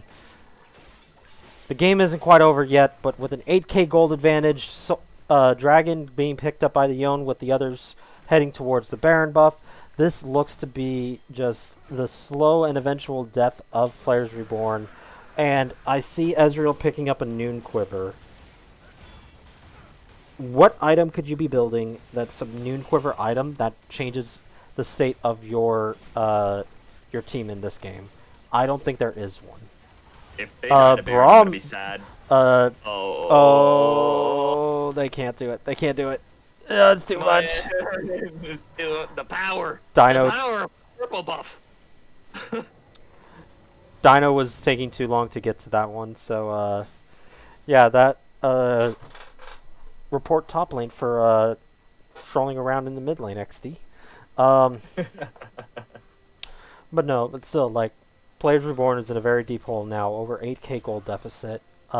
With the Dragon taken, that's another 5 minutes that Imagine Mountain have delayed effectively that win con. I really don't see a good way out because the 2 carries from Imagine Mountain also have picked up a QSS because they're both 80 champions. They both itemize very well into it. That can stop the Warwick and the Mordekaiser suppression, can help get them out of the Seraphine ultimate. It's just really not looking good for them. Yeah, I guess Imagine Mountain just don't like silver scrapes, so they're just like, yeah, we're ending it now. We're going in. Seraphine And, does dodge it, but now Ezreal is going to be blasted by the Yone, even through the exhaust. Mordekaiser is in the middle of the team fight, doing as much damage to the Braum as he can, but will not be able to kill him throughout the pass through the ultimate. And that'll be 4 for none. Tristana on the other side, however, is forcing the Shen to show up into the bottom lane. She's going to try to push the Shen away as best as he can, but will not be able to do so. Shen is actually doing a lot of damage to her thanks to that's.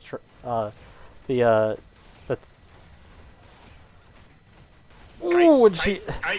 Yes, And she golf is clap able, for you. and she is able to, but she isn't able to continue fighting because everybody does have the Baron buff. They will be able to reset and get to this wave.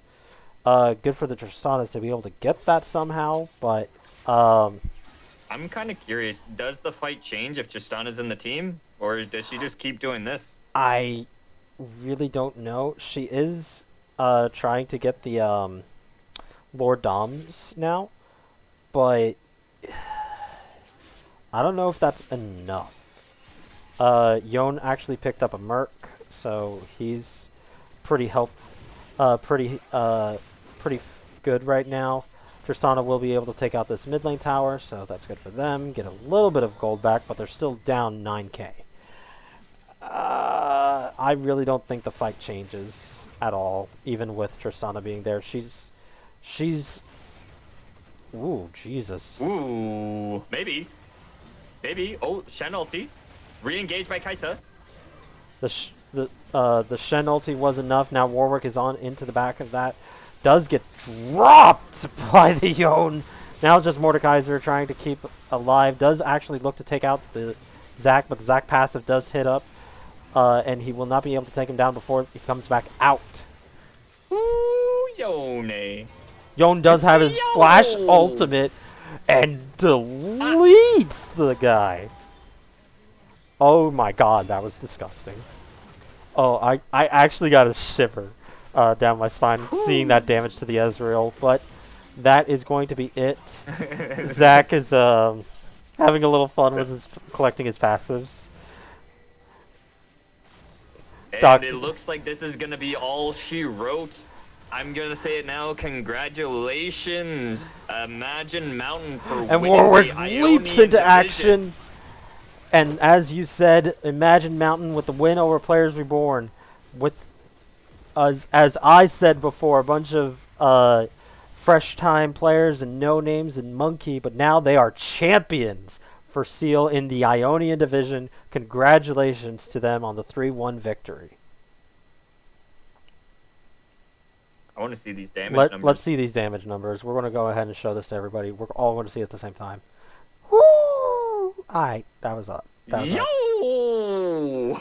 Alright, let's see if we can get a post-game interview from Imagine Mountain. Mm-hmm.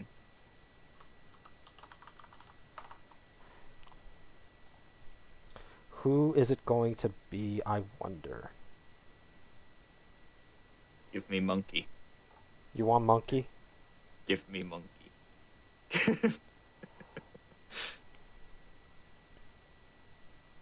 I mean, I'll take anyone, but give me Monkey. It's Stebby's time. Alright. Alright, we're moving Stebby into here. And no, you're in here. Yeah, you're stuck here. Oh no! Wait, this is forced.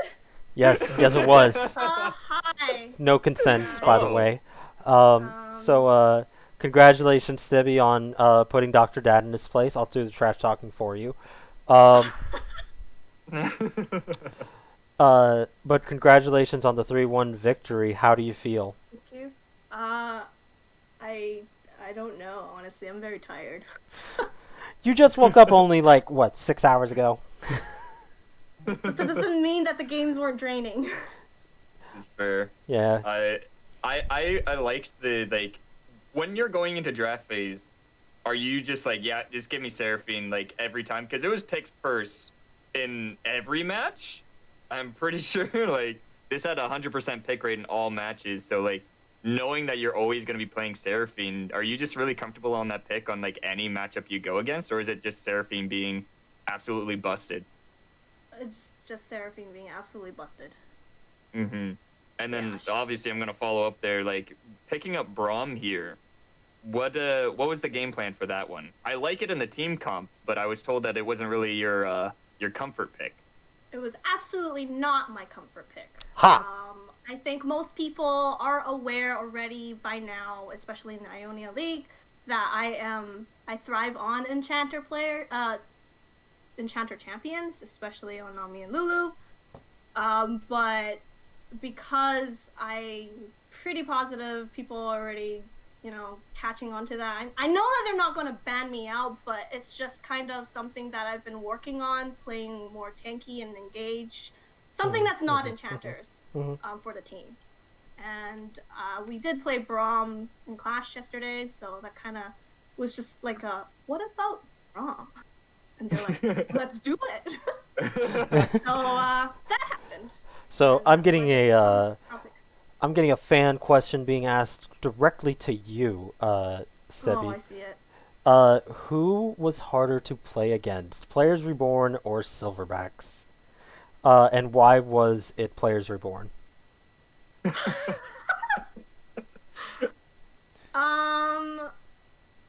me think about this. Honestly, probably Players Reborn purely just because it is the finals. I was not aware that if we play Silverbacks and we lost, we would be out. So I was less stressed when we lost game 2 with Silverbacks. So, yeah, that's my answer. Yeah, I had another question there. You guys, when you're drafting here, it's definitely like you're picking comfort picks. You're picking things that you play well into. Is it just you guys feel you're more mechanically sound as players to be just like, yeah, we win these because of X, Y, Z, and who on your team's like making these drafts happen?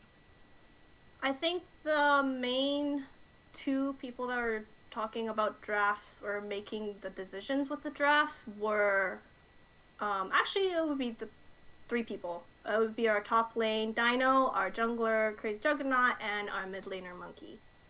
And I just throw in suggestions here and there. Mm-hmm. Our AD kind of just plays anything, so he just plays whatever we put him on. That's fair.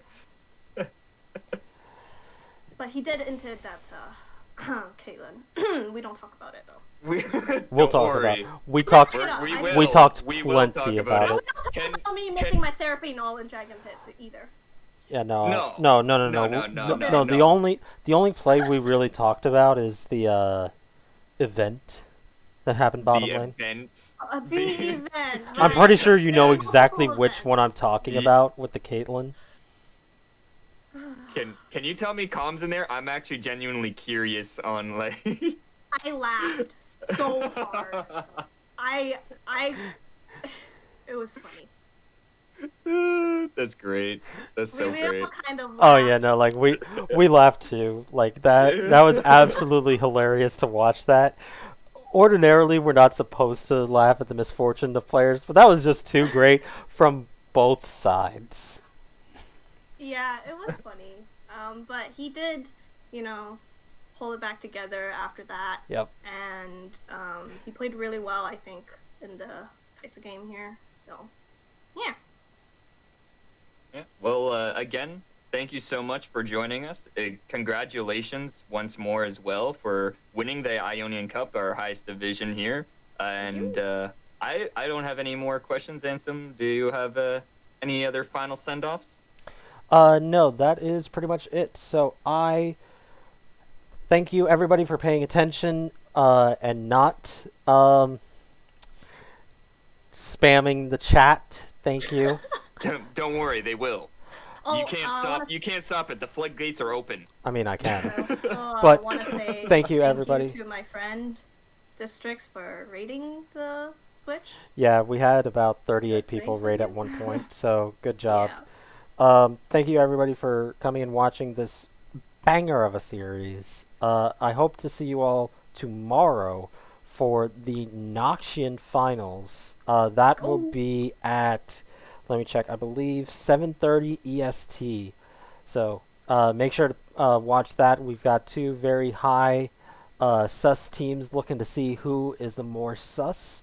We will be, since I am in charge of that division, I will be also doing the MVP and all-star votes, so that way everybody can see that. But thank you everybody for coming and watching this extravaganza of a series. We love you. Have a wonderful evening.